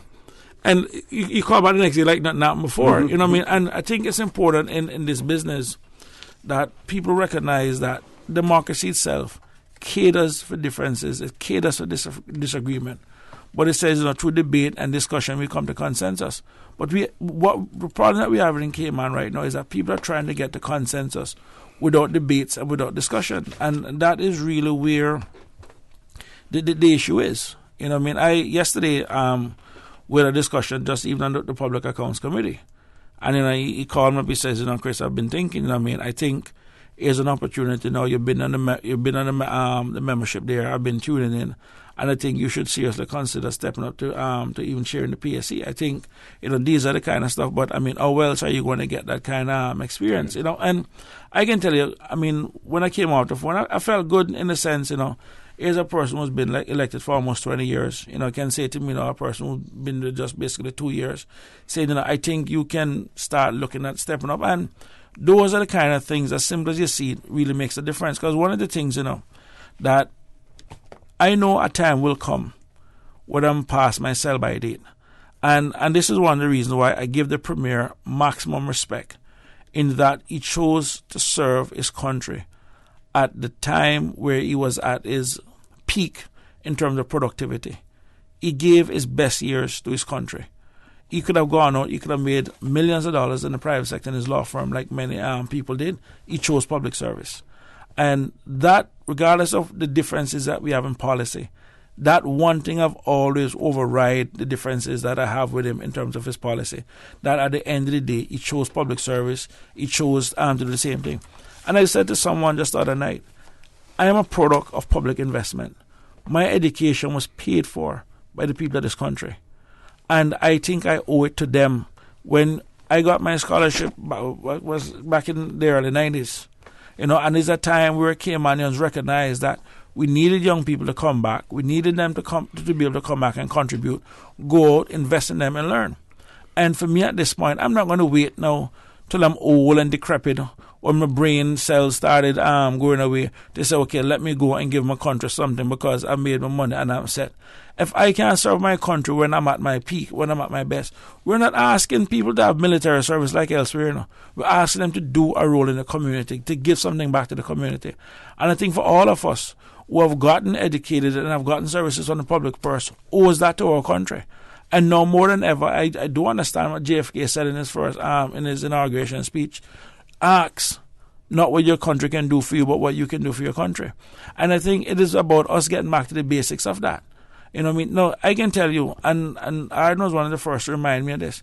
I occupy a seat in the Legislative Assembly. It doesn't say Christopher Saunders. As a matter of fact, inside the Legislative Assembly, we don't even call each other by our name. There's a reason we says the member from Newlands, the member from Eastern, the member from Boddington West, because that is who it belongs. It belongs to the people. It doesn't belong to us. And I've seen some people with the attitude where they believe that they actually own those chairs and forget that it is actually the people. And until the people of the Cayman Islands recognize that the highest political office in this country is not premier or politician, but rather that of voter, they're the ones that hire, they're the ones that fire, they're the bosses. And until that sinks in, and bit by bit is getting there. You look at the cruise port referendum. This is people reminding the people that they're the ones in charge, that they're reminding them that the power in the people is greater than the people in power. This is what it is about. I had a meet last week at Savannah Primary on the Beach Bay development, and I can tell you one thing. I'm glad when I see people come out and say, this is what we want. Listen, the days of Caymanians sitting back, being docile and passive is over. Now, there are times I speak to some business people and they say, boy, Chris, I like what you sound, but you scare me. I say to them, you should be scared of. You should be scared of the one I scared of. Because the young ones coming behind me, they're not taking no check. They don't let their grandparents who just sit down and listen to all of this stuff. So, I think people need to get past this whole idea. Leadership in the 21st century has got to be inspiring, it's got to be motivational. And if you can't get people to follow you, trying to force something or this or that on them, not going to work. Mm-hmm. We have 2 callers. Let's see if we can grab one caller before we go to headline news at 9 o'clock. Caller, good morning. Welcome to For the Record. Good morning. Good morning, sir. Good morning. Good morning to you, morning. Mr. O.C. I didn't know if I was on or not. I've been waiting about 20 minutes. But and good morning to the honorable leader of the opposition, the official opposition, I heard it called. And then good morning to Emily's, Mr. Saunders and Mr. Sekou. Morning. Yes, I don't believe, as I heard someone there say, that you should call you by your first name. I agree 100% with that. I've never done it, and I never will. I always call Mr. Even though I'm older than them all, except for my cousin, Mr. Anthony Eden. And all times when I'm speaking to him in public, I refer to him as Mr. Eden. That's my way. I'm glad you said what you said. You're Mr. Saunders, paying some respect to the Premier, and that is it's true. That's what he has chosen to do, and all of you have chosen to sacrifice parts of your life. But Chris is very modest with that. He's a CPA too, and he has given up, and Alva's all kinds of things. And his qualified position also, Mr. Sekou, as on you too, Mr. Arden. But it's a decision you made to try to serve the people's wishes, and I do agree that it should never be limited by term. When you go on a job, because it is a job, that's how I look at it, a career, making a career that you do the finest, keep honing your skills and so forth. I just want to say, Mr. O.C., kudos to you for what you said. I know I'd mentioned it once before, and I'm very, very glad what you did this morning to dispel that. It is very, very, very insulting to call Radio Cayman Radio Moscow. Caller, I have to interrupt you. Stay on the line, please. We're going to go to our headline news at 9 o'clock, not very long, and we will come right back to you. So don't hang the phone up, folks. Please stay tuned For the Record. We'll be back shortly. Caymanian tradition. Let Cora keep my ground so clean. The heart and soul of the Cayman people. Thank you for keeping the culture alive. Spread the news every day. From East End to Georgetown, down into West Bay. Radio Cayman in the Cayman Islands. Radio Cayman. Radio Cayman's newsroom. Headline. These are the biggest stories right now. CIBC First Caribbean has joined the Go East movement with the opening of the new loan center at the Health City Medical Complex scheduled for June. The first offering of its kind to the eastern and northern communities, the Health City Loan Center will feature personal banking, personal loans, business and platinum banking services, along with a 24-hour cash dispenser on location. U.S. President Donald Trump announces tariffs on all goods coming from Mexico, demanding the country curb illegal immigration into the U.S. In a tweet, Mr. Trump said that from June 10th, a 5% tariff would be imposed and would slowly rise until, quote, the illegal immigration problem is remedied. Mexico's top diplomat for North America said the proposed tariffs would be, quote, disastrous. The suspected leader of a jihadist cell has told a Moroccan court that he beheaded one of two Scandinavian hikers murdered in the High Atlas Mountains. 24-year-old Louisa Jespersen from Denmark and 28-year-old Maren Uland from Norway were found beheaded in an isolated area in December. A 25-year-old street vendor told the court, quote, "I beheaded one of them. I regret it." Those are your headlines. I'm Karsley Fuller. Radio Cayman, the voice of the Cayman Islands. What's happening in your community? News and information, music and more. You can find us. www.radiocayman.gov.ky. Like us on Facebook and follow us on Twitter. Radio Cayman is your choice, your voice for today's biggest news. Radio Cayman.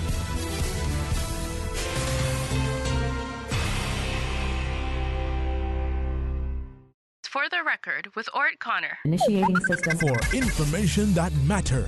For the record, with Orrett Connor. Continues right now on Radio Cayman. Good morning and welcome back to For the Record. I trust that the caller has held on. Caller, are you still there? Yes, I'm here. Sir. Yeah, and I apologize, but we had to go to that break at that time. I understand all that. You have to make some money too, despite what the other really who was just saying that subsidized or whatever. Sure. Sometimes, I just that part of the conversation by saying many times, sometimes you see when people's political ambitions are not achieved, it tends to stay with them for quite a while, that they have not achieved what wanted to politically, unless there's sometimes I thought I have. Over the many years I've seen that.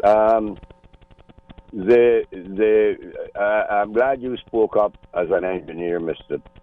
McLean, about the situation with the piers and all that. I speak to a lot of tourists every day, anyway.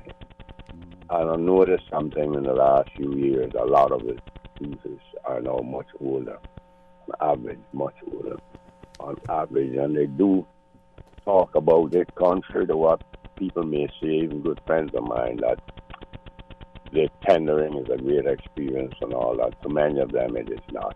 I won't say any further. Definitely, as a mariner's choice, it would be Red Bay, but we know that won't happen, and I don't think so. Anyhow, that won't happen. But that would be the perfect place, as many merchant captains have said. Many were great captains, and there's nowhere else that has as many captains, special chief engineers like we do per capita. The situation with Mr. Siaga there, I didn't know him personally. I knew, surprisingly, others of the PMP, the opposition to him, to his party, very well. I've had dinner at your houses, and I remember Mr. Norman Manley himself, the great Norman Manley. And also that great man, Mr. Busterman, I've met him a couple of times. I won't go into all that, but Mr. Siago is a very, very smart person, very astute, and I remember he was the very first leader of any country to meet with President Reagan in the White House. As President Reagan was sworn in and came into power fully, he was the very first leader to have met with Mr. Reagan. And he was the youngest cabinet minister at the time when he was elected as Minister of Finance. He was the youngest ever in Jamaica's history. They might be younger now, I don't know. That's some 57 years ago. And condolences to his family and all that. What we have in Cayman, of course, is that as a crown colony or crown territory, our elected representatives, often they cannot, and I've said this before several times, they cannot achieve what in the euphoria of campaigning you may tend to, no one can say that human beings, we're all human. We will promise things, and we will say things when we see the people are fired up or whatever. Say this, that we might at the time not think that we can't achieve that or can't do that. We're restricted, but we find that out afterwards. We see as things play out, one of the things is the time element it takes to go over it and discuss things with Great Britain. And that's why I suggested some time ago that maybe it should be a 5-year term in between elections, that you should serve for 5 years instead of 4. I know some other countries are.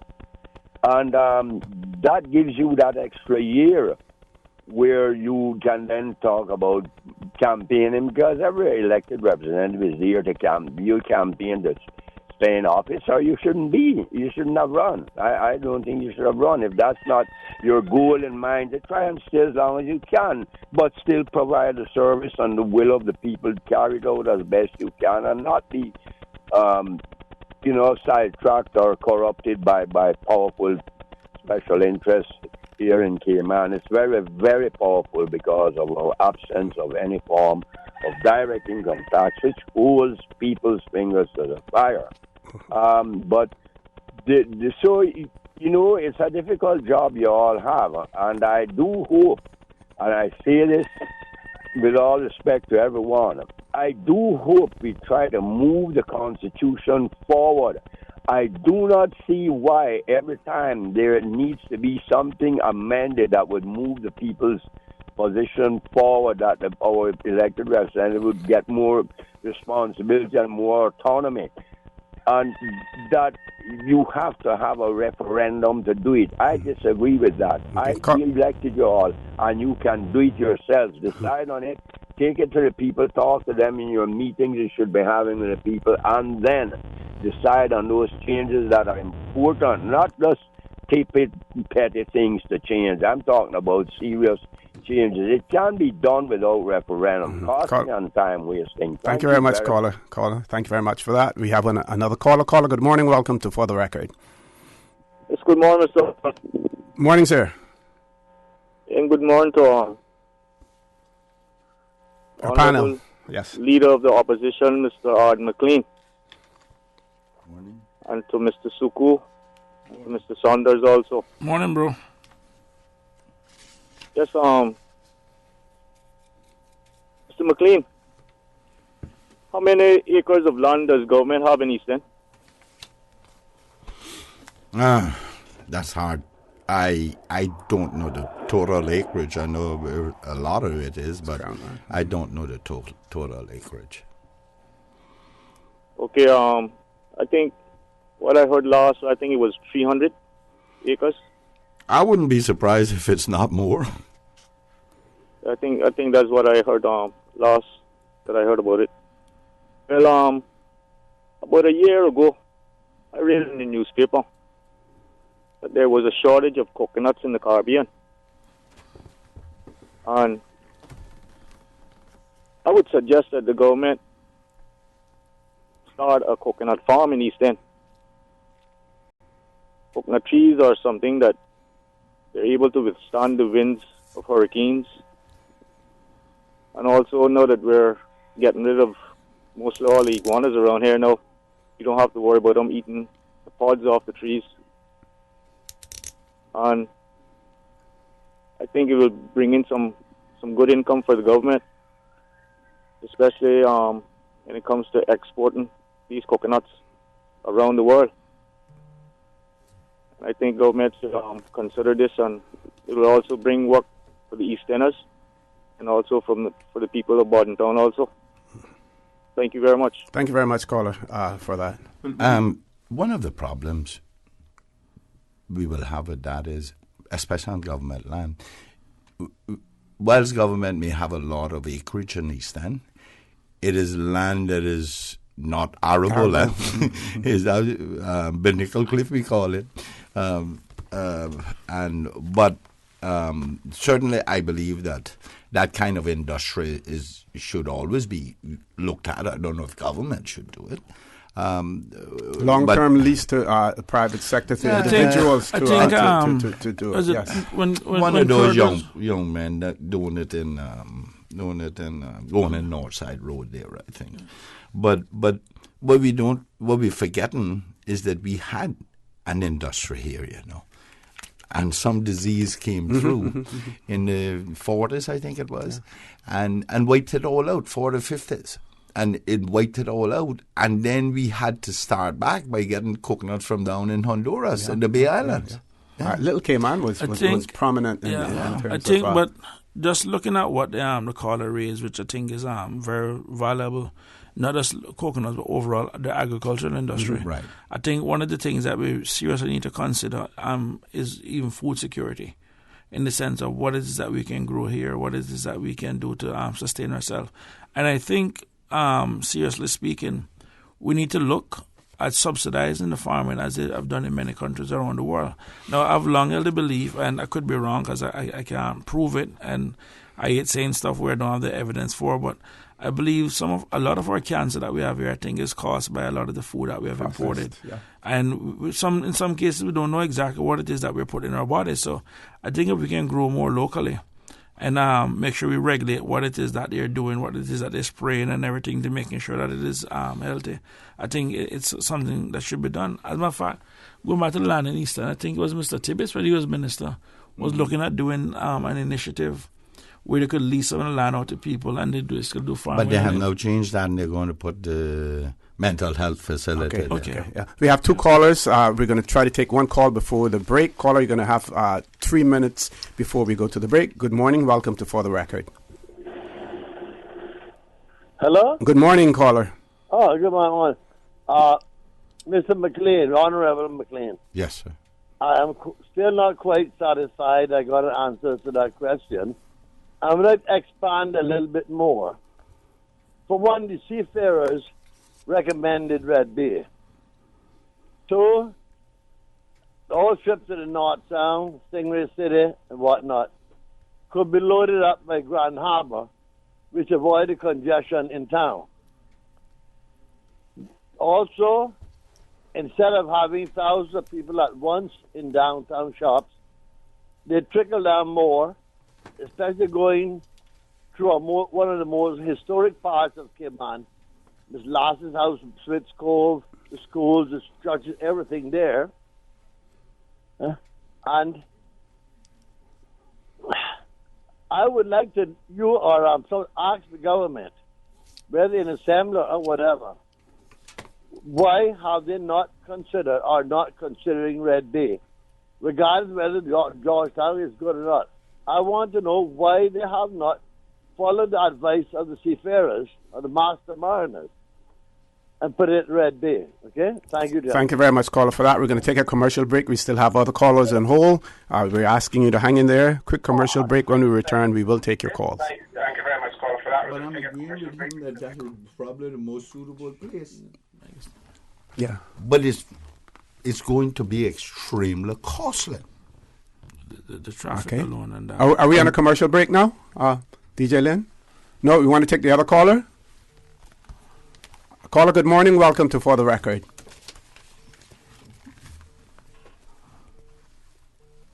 Good morning, caller. Welcome to For the Record. Yeah, hi. Good morning. Am I on? Yes, you are. All right. No, because I heard you guys talking while you were supposed to be on break. Yeah, yes. All right. Yeah. Quickly then, since I know you're going to go to break. One thing I just want to make 2 quick points on. One, the caller before the last that talked about elected members and their responsibility to take out the wishes of the people, and they shouldn't have referendum and those things. Well, personally, my personal view and opinion is if you don't want the people to have referendum, then don't put it in the Constitution. And then when we choose to exercise that right, then we have everybody criticizing the process. That's number 1. Number 2, and this is to Mr. Saunders' point that he made a little earlier, and I felt that it was very important that I address the comments that were made simply because I believe in fairness. Number 1, not because a person chooses to be a public servant means that he's a good public servant. And we shouldn't lose sight of the actions taken by any public servant or any person who chooses to run for public office and be elected and don't do a good job. And certainly they don't deserve any no accolades simply because they chose to do something that most people are afraid to do.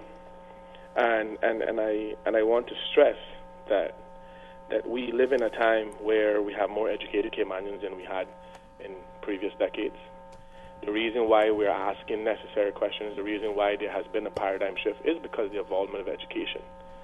So if we're going to continue to create excuses, and I'm not saying that that's what anybody on your panel did, I'm just saying that if we're going to continue to create excuses so that we can be comfortable with the idea that somebody has chose to take a path that affects every life in any country or any island or any place in which they're in charge of, then it's our responsibility. It's our fault if the continuation of that happens within that public domain. So it's important that we hold people accountable regardless if they're your brother, your mother, your sister, your friend. Doesn't matter. I think that it's important that when we do talk about the negative things, that we also talk about the positive things. And I know for a fact that we have a current situation where over 25% of the electorate has voiced their opinion by way of constitutional rights of a constitution that was granted in 2009. So our constitution is relatively young. So for anybody to come up to try to mitigate that fact or to try to derail that process, namely the government, which have consistently over 9 months tried to derail the process, is extremely important because democracy has its position in any society or any well-rounded and formulated society. The problem is that we don't have an educated democracy, and that's the reason why I brought up the point that and made the point on what Mr. Saunders said, because the definition of democracy is not only that we have a right to do that is given to us by way of constitution, but we have the right to exercise an educated democracy. But the problem is that an educated democracy means that it would be the demise of those who have successfully tricked their constituents into electing them for the wrong reasons. And that's where I think most public servants who are serving as elected members are afraid that the constant growth of education has now come to a point where we want to be educated prior to casting our vote, and therefore then that exposes the individual who's trying to sell people false dreams. And that's just my opinion. So I think that if we're going to make any statements in terms of why or respect or these things, we have to first measure up what their activity and what their actions and what their track record is as a public servant, because me personally would have preferred if the Premier now had stayed in law and stayed out of the public domain, because there's a lot of things that has gone awry under his watch, like the schools and education, and I don't respect that. But that's my personal opinion. You guys have a good one. Thank you very much, caller, for that. Ready for a commercial break now? Folks, please stay tuned for the record. We'll be back shortly. Why my wife always asking if I'm in a rush when she's the one always making us late? Might as well say, yeah, I'm in a rush and go buy the new Toyota Rush you've been talking about, because they on sale this month. Dial, teacher. The super special spring SUV sale at Vant Motors. Save up to $4,400 with SUVs starting at only $23,500, like the 7-seater Toyota Rush. Save money, get cash back, or use the discount to upgrade features on the SUV of your choice, including the Toyota RAV4, the Fortuner, the Rush, or the Ford EcoSport. It's our super special spring SUV sale only at Vant Motors, Walkers Road. They say cleaning your house never killed anyone, but why take chances? Spend your time doing what you love and leave the rest to Roper's Janitorial. Complete janitorial service for commercial, industrial, and residential with 24-hour emergency service. Roper's Janitorial, 949-2511. Email janitorial@ropers.ky. Take back your life and get the job done right the first time. Roper's Janitorial, 949-2511.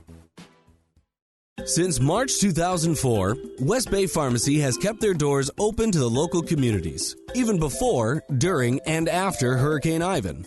At West Bay Pharmacy, our staff provides so much more than pharmaceutical excellence. From the moment you walk through our doors to completing your cash out, our staff will have put your healthcare concerns at ease. We would like to take this moment to thank our loyal friends and customers. To us at West Bay Pharmacy, our patients are our primary concern. We provide thorough background checks and precise calculations to ensure your medical safety. Thank you for being a part of our family and for choosing West Bay Pharmacy, where we care about your health. Hi, I'm Dawn McLean Brady, President of the Cayman Islands Small Business Association, better known as CISPA. Small businesses drive Cayman's economy. As small business owners, we depend on government to create an environment where we, as entrepreneurs, can do what we do best, and that's to provide products and services that are valuable to our customers and, in turn, employ others. The cruise piers and cargo ports provide these opportunities. Encourage our government to build a port and let the Caymanian entrepreneurial spirit shine. Support the port, support our tourism.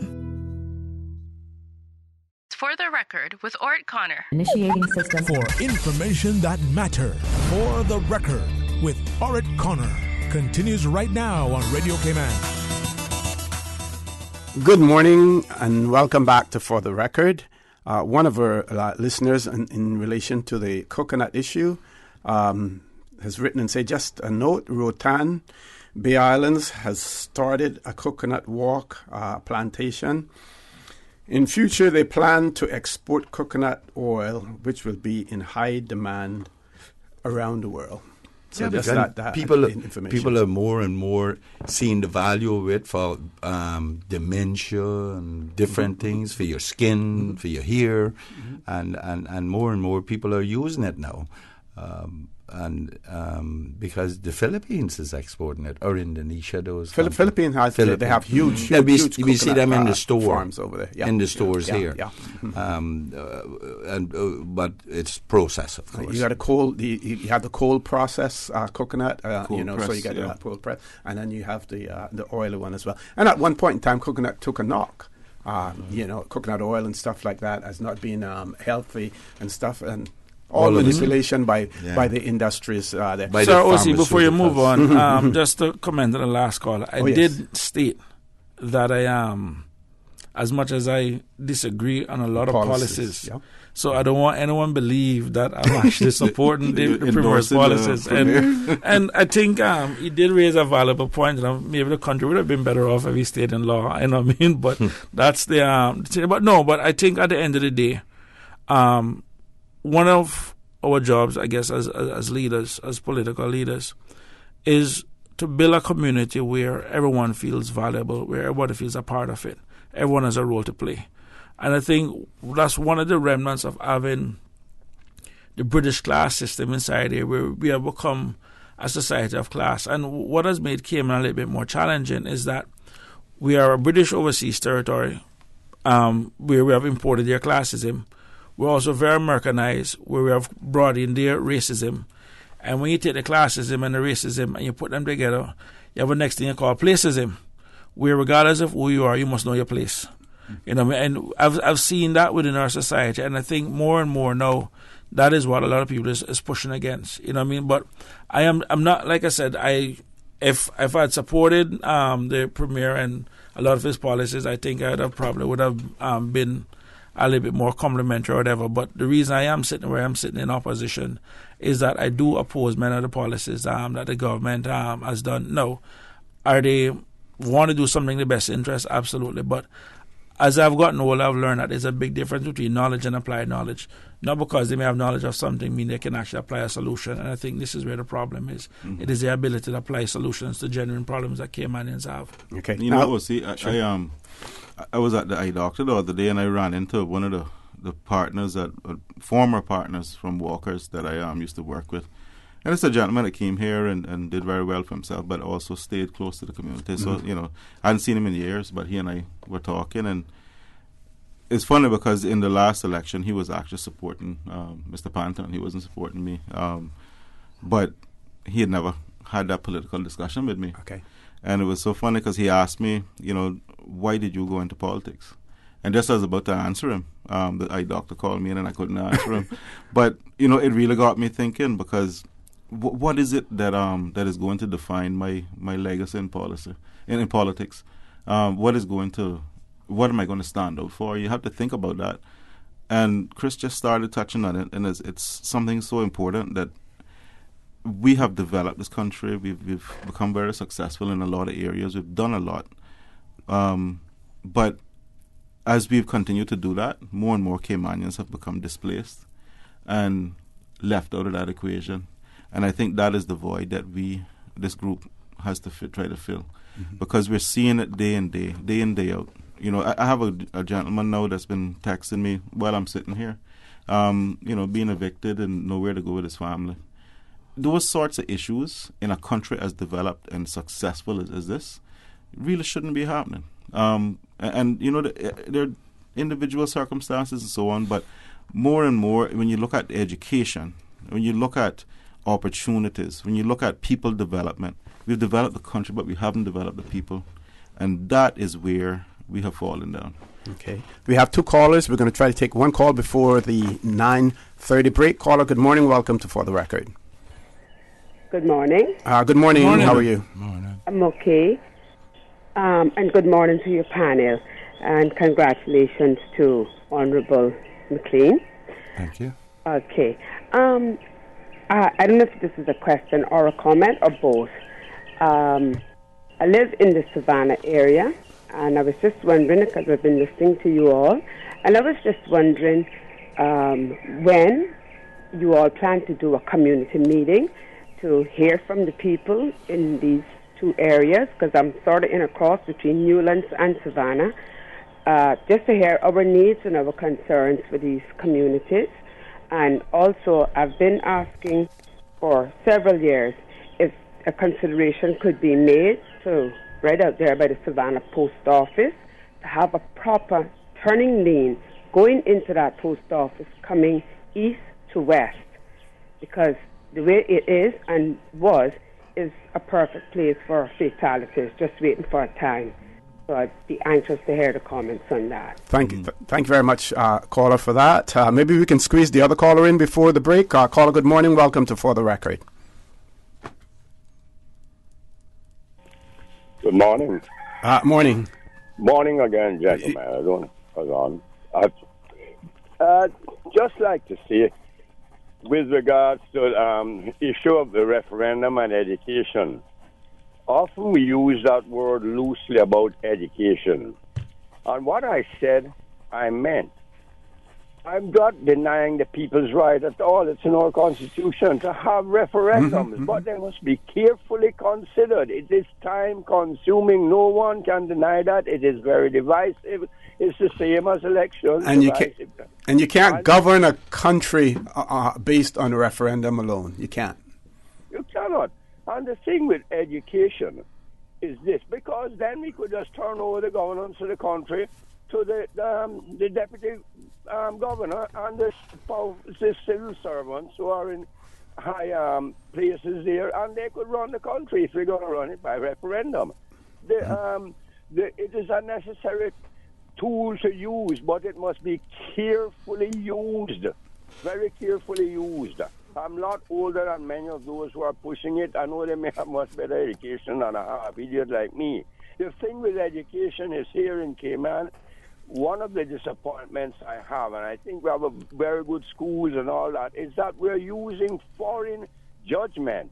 I'm sorry I have to kind of step up and say these things, even though it might be costly to me. We're using foreign judgment to judge our children's progress.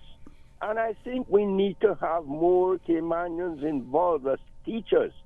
Because when you find, if we keep harping on this aspect of the not educated, people will get turned away. There are thousands of people here who have no more than a high school education, maybe hundreds who are achieve success and are very smart people. When they hear that, they say, I'm not educated enough to make a decision. I might as well stay away from the polls or stay away from this job. Rubbish. Nothing is further from the truth. Those people have, and I've heard Mr. Saunders say this all the while, the education, how you use it. There's people you have the scholastic education, and you have the common sense, the school of life. And those people have a lot to contribute and a lot of knowledge in many things they have seen in the past and try to help people not to repeat it. But when you have 13-year-old children who don't know our motto, and the teachers along with them that didn't know either, that is a kind of troubling thing. That's why I'm suggesting that we have more Caymanians involved in it, even in the inspectorate, in the high part of it, and to say, well, this should be so, because we have to do things in the context of Caymanian culture and what people we are. Keep defining us. We are losing it. Exactly. Thank you very much, caller, for that. Going to a commercial break. Folks, when we return, we're going to switch gears. We're going to talk about referenda. I'm going to read for you a press release issued by the Elections Office yesterday before the meeting. I want to talk about the process because I think more focus needs to be placed now on it, because there's no doubt that we will have a referendum here in the Cayman Islands at some point in time in relation to the port project. So we want to discuss that. I also want to discuss the role of the Premier and the role of the leader of the opposition when it comes to referenda as well. So please stay tuned for the record. We'll be back shortly. Since 1993, Rotary Central has worked diligently each year to provide quality bus shelters to our community. A traveling convenience to our school children, the elderly, young people going to work, guest workers, and visitors using the public bus. We, Rotary Central, help you, our advertisers, make it happen. Your marketing dollar travels a far way, positioning your message, your product, your services, your presence in over 83 bus shelters. Every dollar you spend, every advert you place helps to build another bus shelter, providing modest comfort for Cayman travelers. Reserve space now on the only billboard medium in the Cayman Islands. Email rotaryshelters@gmail.com. rotaryshelters@gmail.com. The Bus Shelters, a partner in community convenience. Another inspiration program by Rotary Central Cayman Islands. At Seaboard Marine, customers often ask us questions about their shipments. I have various items coming from different suppliers that I need to ship to Cayman. Do you offer consolidation? Yes. Seaboard Marine offers consolidation for full and less than container loads. We can hold your packages at our Miami warehouse until everything arrives and ship it all in one go. And we have the best rates to Grand Cayman. Visit seaboardmarine.com for more information. Shipping shore to shore, For the record, with Orrett Connor. Initiating system. For information that matters. For the record, with Orrett Connor. Continues right now on Radio Cayman. Yeah.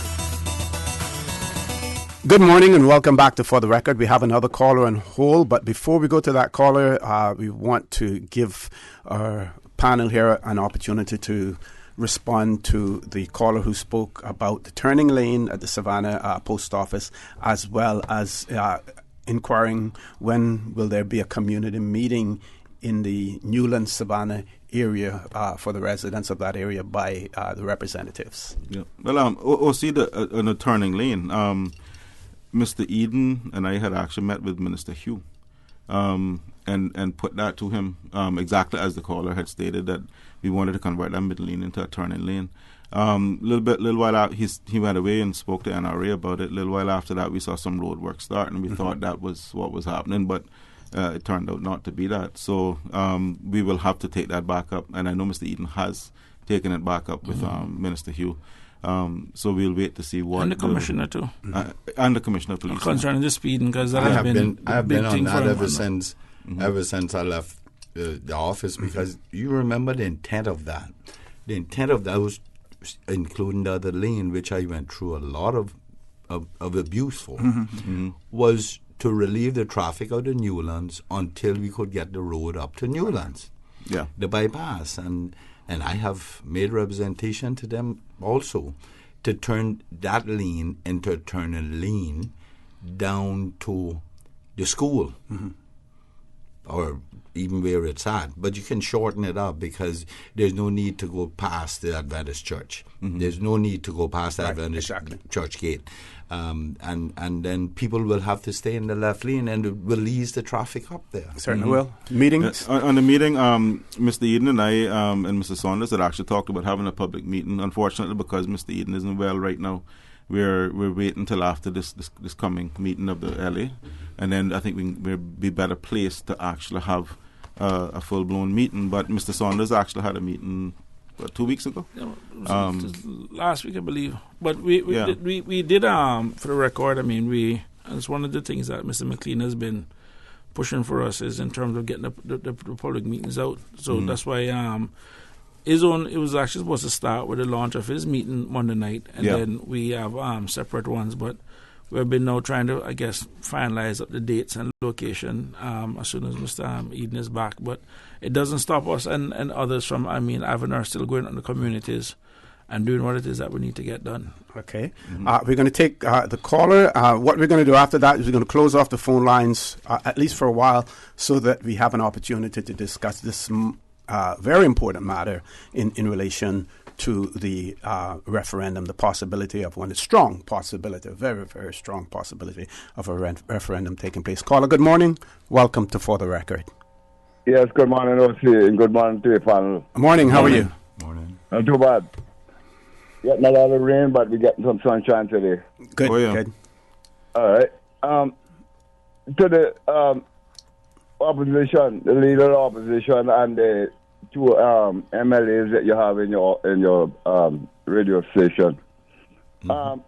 It seems to me that you all get onto the radio like almost every Friday, and you talk and you talk and you talk, but I don't read nothing, I don't hear nothing about what you do. So don't interrupt me, please. It seems to me that whatever the government, you all condone the illegal activities of the government. That you can't do nothing. Your hands are tied. Because for years now, for over the last 3 or 4 years, I've been complaining the illegal operation that the police did with my property up here. And none of you, not one of you, have ever commented, suggested, or had any meeting with the proper minister that is in charge of that to have some closure to this operation or to this deal that what the government did me or did us. You understand? So I would like you all to comment, if you have the time, on why you can't do anything, or if you can't do anything, what will you do? Thank you very much, and have a good day. Thank you very much, caller. I don't know what to tell him. I have heard him make representation to his representative. I've heard him make representation to the minister responsible for roads. I've heard him make representation to the premier on this very show. Those are the people who have the responsibility to change things. And the former leader of the opposition as well. And the former leader of the opposition. Now, when someone in East End approaches me about a particular matter, and likewise in Barton Town West, we act on it. I don't know what his representatives are doing. I don't know. I mean, sure, I sympathize with him, but not knowing all of the circumstances. But I would hope that they would address this matter, because those are the ones I have to go to. And if they do nothing, if I make representation, they do nothing, then it's the same thing as him making representation and they have done nothing. That means they're not going to do anything about it. Sorry, I'm not familiar with that. Is Lennox Moxham, I think it is, and the bakery, with his bakery, adjacent to the police station, and the fact that it seems as if for years the government police have been using part of that property as part, and he hasn't been compensated for it. And but the advisor, but the deputy premier and a minister represents the BRAC. I mean, and Miss Jewel is the person responsible for lands. The minister Hugh is responsible for roads. I don't know what the circumstances are there, so I don't even want to comment on what is happening there. I don't know if they're addressing it. And it does sound as if he needs some legal representation. That's what I was going to say. Whether or not we expect our legislators to be a substitute for the legal process. Sometimes you can use your good offices to intervene, and there are times when it is beyond that. And I must tell you, I don't want. It's highly unlikely that Julia O'Connor hasn't addressed that. Now, I don't know if they have gotten back to him, but that's highly unlikely. And not trying to defend her, but that's in defense of her, you know. I tell you, LA starts back next Wednesday. We definitely will have a side conversation. Yeah, I mean, we can discuss it with the minister and see if anything is being done, but it really does sound like he needs legal representation as well. And I think that advice had been given on several occasions as well. Yesterday, the Elections Office issued a press release, and it reads, the Supervisor of Elections met with the Cruz Port referendum group on Tuesday, the 29th of May, 2019, to discuss the process of the people-initiated referendum according to the Cayman Islands Constitution Order 2009. It should be noted that whilst the process was discussed, no signatures were provided to the Elections Office. Mr. Wesley Howell will be in attendance at a public meeting on Thursday. That would have been last night at the town hall between from 6 to 8 p.m. to speak more on the matter. And then they shared information. The process towards the people-initiated referendum involves the following stages. Staff of the Elections Office will conduct an independent verification of the petition signatures in accordance with the constitutional requirements under Section 90 and Section 71B of an independent review? Verification? Independent verification. We'll come to that later. And it makes reference to Section 90 of the and Section 70 of the Constitution. It says here of the referendum, but I believe that's a typo and it means Constitution. Elections Office officials will ensure the provided referendum signatures correspond with the current electoral register. Also, as part of the verification method under the law, manual checks will also be conducted by Elections Office officials with each petitioner to ensure signature validity. If the verification process confirms that the level of signatures meet or exceed the required 25%, and in bracket they have 5,289 of the persons registered as electors, and that number is 21,155 in accordance with Section 90. Then, pursuant to Section 70, the Cabinet will consider constitutional provisions, and if Cabinet is satisfied that those requirements are met, a bill will be drafted to support the referendum, setting out the terms and requirements of the referendum. Once a bill is passed in the Legislative Assembly and gazetted, His Excellency, the Governor, will appoint returning officers and issue the writ of the referendum. The referendum voting and counting process will follow a similar process to that of a general election, including the following: postal voting, mobile voting, polling day, referendum day, voting in all 19 electoral districts, 7 a.m. to 6 p.m. Constitutionally, only registered voters are allowed to vote in a referendum.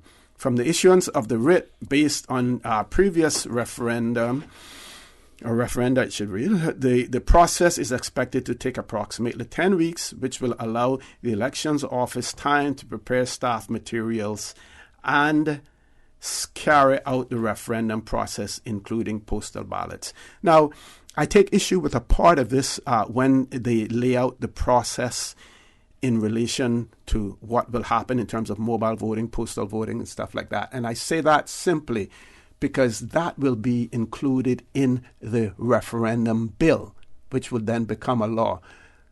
Cabinet and the legislators will decide what goes into that bill.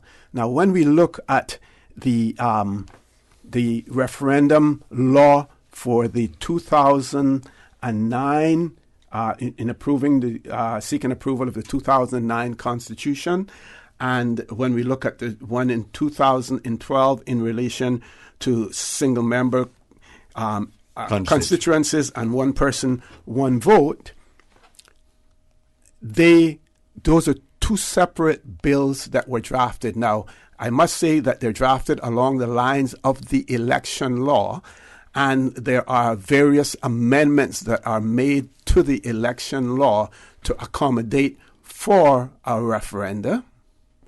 But I believe that it is a little bit premature for them to say what that bill and that law will include. Well, see, one of the things that we haven't done is we haven't done a referendum law in this country, okay? Wherein it lays out all of those things, just like the election law. If a referendum is triggered, whether it's by government or the people, these are the guidelines the under this, and who can be sued, what have you, what not, and where not, and then you do a bill in the Legislative Assembly when one of those are triggered to one of those bars are triggered, whether it's the government or the people, and then you do a small law in the Legislative Assembly saying when it's going to be held and the question and things like that. And the question and stuff. So we really need to put a referendum law in place. Rather than having to put a law for each referendum. Rather than having to put it, for it to be guided by the election law and the practices of the election like I said, office. we've had two referendum laws already, 2009, 2000. And you should always have those, but we must have a permanent law setting out to govern it. Understood. We have to take our last commercial break. Folks, please stay tuned for the record. We'll be back shortly. So when I come back, at Seaboard Marine, customers often ask us questions about their shipments. Hi, I'm thinking of buying a car from the States. Which port do you ship out of? Hi, we ship out of Miami, Houston, and Brooklyn. Just let us know your port of choice and we can provide you with a quotation and answer any questions you may have on insuring and protecting your vehicle during its journey. Shipping shore to shore, Seaboard. Since 1993, Rotary Central has worked diligently each year to provide quality bus shelters to our community.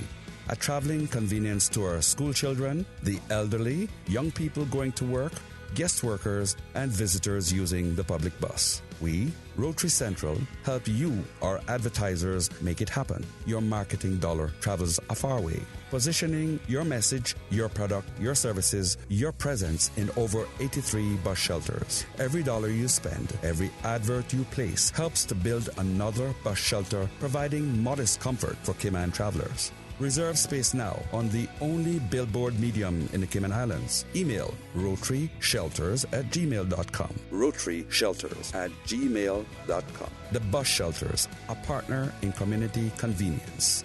Another inspiration program by Rotary Central Cayman Islands.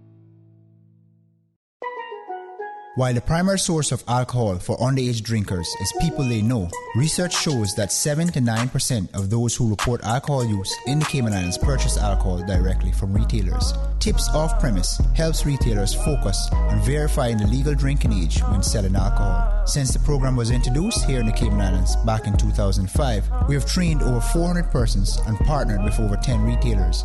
Contact us on 949-9000 to have your staff trained today. This message is brought to you by Radio Cayman and the National Drug Council.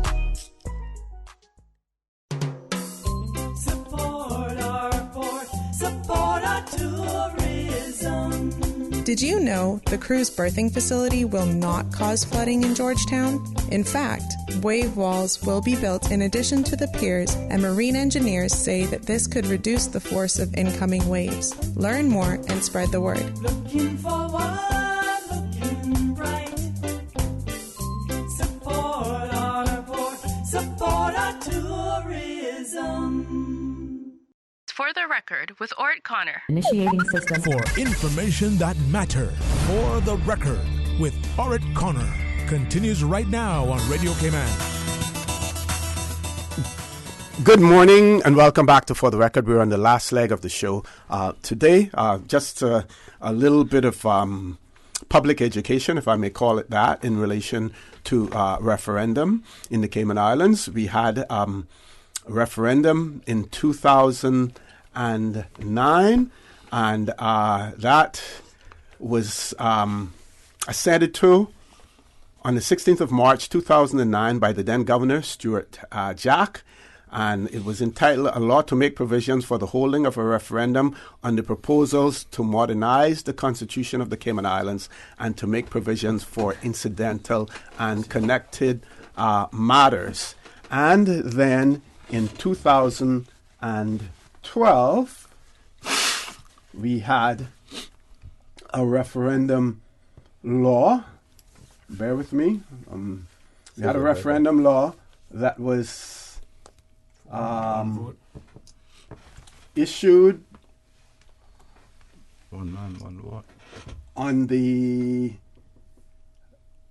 published in supplement number 1, published with Extraordinary Gazette on the 16th of May 2012.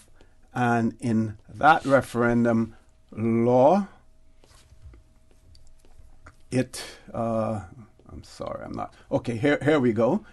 It was assented to on the 14th of May 2012 by the then acting governor, Honorable Franz Manderson, and that referendum law was a law to make provisions for the holding of a referendum on the proposals to introduce an electoral system of single-member constituencies, with each elector being entitled to cast only one vote, and to make provisions for incidental and connected matters as well. So those two are the ones that we had.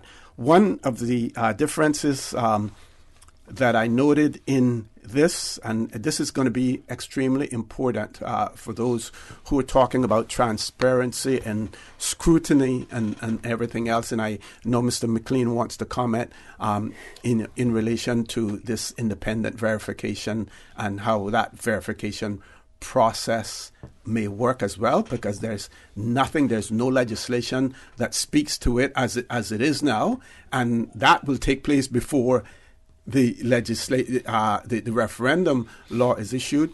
But in the 2009 Constitution, the then governor was able to appoint, was by law vested with the authority to appoint observers to observe the proceedings and the voting at a referendum. When you contrast that to a general election where you have candidates, and candidates are allowed to appoint agents to observe the proceedings, and in addition to that, we had Commonwealth observers in the referendum. Because there are no candidates, it's an issue that is being voted on. Observers then have to be appointed. So in the 2009, we had the governor appointing the observers. 2012, the governor appoints the observers, but after consultation with the leader of the opposition, the premier, and the leader of the opposition, and you are on advice. You're allowed to. I'm going to allow you to comment on the independent verification while I look for the exact wording for the observers. Go right ahead. Yeah. Your concerns about independent. That's why we need a referendum law, where it would spell out exactly how that verification would be done. Mm-hmm. For instance, two neutral people from on the outside, one appointed by the premier, leader of the opposition, by the governor, or something of that nature. We cannot go away from the fact that we trust our election office. They have done well over the years. They've earned that trust. Yeah, they have done well over the years. But the fact that we are here now, where a group of people has gone out there and say we have 100 people have signed this, and then when it goes to get verified by the election office, and there's a different criteria used, we could find ourselves in some serious problem. Okay. And there is no transparency in that, and there's no independence in that. Not that I don't think it's an independent thing, but there is none in it. You know, I'm not saying that they will not be doing it honestly, but there is where you will start getting into lawsuits and judicial reviews and what have you. People making assumptions and so, casting aspersions and everything. So we else. need would there be observers at the verification well, process? that's what I'm saying. An election law would detail all that. Yeah. So I think in a referendum. I'm sorry. In this case, what we probably have to look at is international best practice norms, yes. and what is good for the Cayman Islands, what all the parties will agree to. The people for referendum have said that they will have their legal advisors there to observe it, but there's nothing that says that the supervisor has to allow them. Exactly. As a matter of fact, I don't think that there's anything that says that the supervisor has to verify.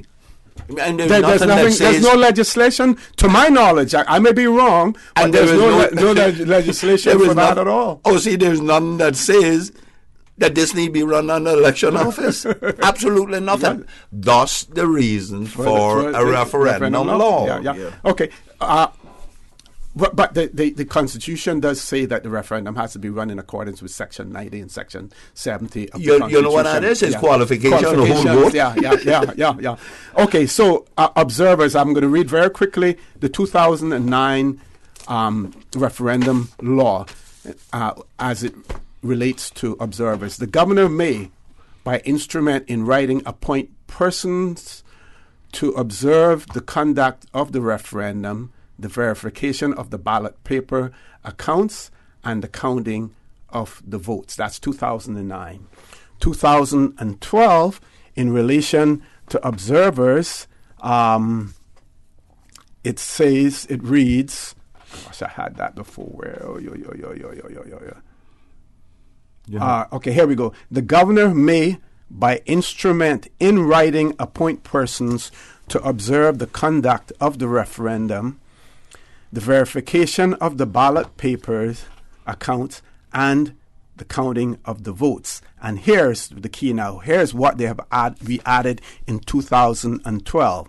The premier and the leader of the opposition may, each by instrument in writing, appoint in respect of each polling station and each counting station 2 persons to observe the conduct of the referendum, the verification of the ballot paper accounts, and the counting of the votes. Now, I have issues with one thing that the leader of the opposition may. I don't think that should be optional on your part. It should be obligatory. You must. No. That's not a... Well, hear me out. That's not a statutory... Hear me out.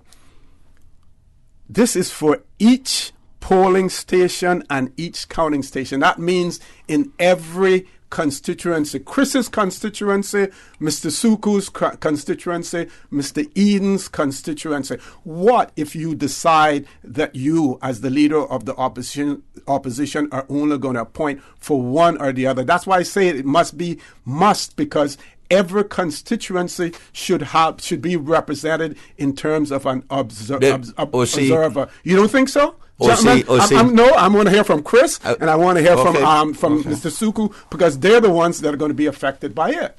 Well, I can tell you, absolutely. I mean, absolutely. We should definitely have observers, but I think that the point that you're probably making is that, let's say you do have someone who's unable to find, let's say the premier is unable to find that much people because they don't really like him that much or something, that they don't want to work with him, then I think the governor should be able to go in and say, well, let's put one there. Right. Because there's no guarantee. It's not a... That neither can actually find, because if someone don't like you, don't work with you. And they're like, I ain't doing it. But it shouldn't be a question of like or not. But if the people, if I come and I ask you and say, would you be an observer anytime we know, and I go ask 10 other people and they'll tell me no. I mean, you have to have in a situation now where you that need place can be. Okay, we passed you can't do shall but in these circumstances. For all of us, our homework for next Friday. we look at these two referendum bills, because it's going to come up in the Legislative Assembly. You gentlemen are going to have to discuss leader of the it. opposition, You're going to have to debate this bill in the Legislative Assembly, and there are things in there that may have been missed the first time. The other thing, and I'm going over time now, has to do with the numbers of voters. If we follow if we follow the election law, right, and if we follow the qualifications, remember we made provisions for any person who is going to turn 18 on election day to be able to register before. Are we taking taking those numbers into consideration? You know what my fear is? That could increase. My fear is an influx to go to vote. Well, if somebody changes that 25. Not only that, if some side, and I'm not going to say which side, but if some side is really, really smart, they will start a registration process to increase the number of registered voters even more, to make it even more difficult for that threshold to be met. Folks, I thought about that last night. Folks, I am confident we'll do well. And I'm not advising anybody. Thank you very much. Thank you. Thank you, gentlemen. Folks, I want to thank you for allowing Radio Cayman, and by extension, for the record, into your homes, into your vehicles, as you traverse the busy roads, into your places of work, whether it be an office cubicle or if you're working in the outdoors. I also want to remind you that we are brothers and our sisters keepers. There is always someone out there who's less fortunate than we are, and I ask you to extend a helping hand to them. If you can't do that, then I suggest you donate to a worthy charity, because we always want to consider those who need, not necessarily those who want or even those who crave. I say to you, have a great day. Continue to support your radio station, Radio Cayman. Join Sterling, Dwayne Ebanks at 12:15 for Talk Today. And as usual, we ask the good Lord to bless these three beautiful, wonderful Cayman Islands. For the Record is brought to you by Vamped Motors, the only authorized Ford and Toyota dealership serving the Cayman Islands. Cayman Pharmacy Group, with a location in West Bay and professional pharmacy at CTMH Doctors Hospital. The Cayman Pharmacy Group has a location for you just around the corner. Seaboard Marine, with over 35 shipping ports, find your shipping solution by calling 949-4977 or visit seaboardmarine.com for competitive rates. Rotary Central, for more than 110 years, Rotary members have used their passion, energy, and intelligence to take action on sustainable projects. And Roper's Janitorial, complete janitorial service for commercial, industrial, and residential. They get the job done right every time.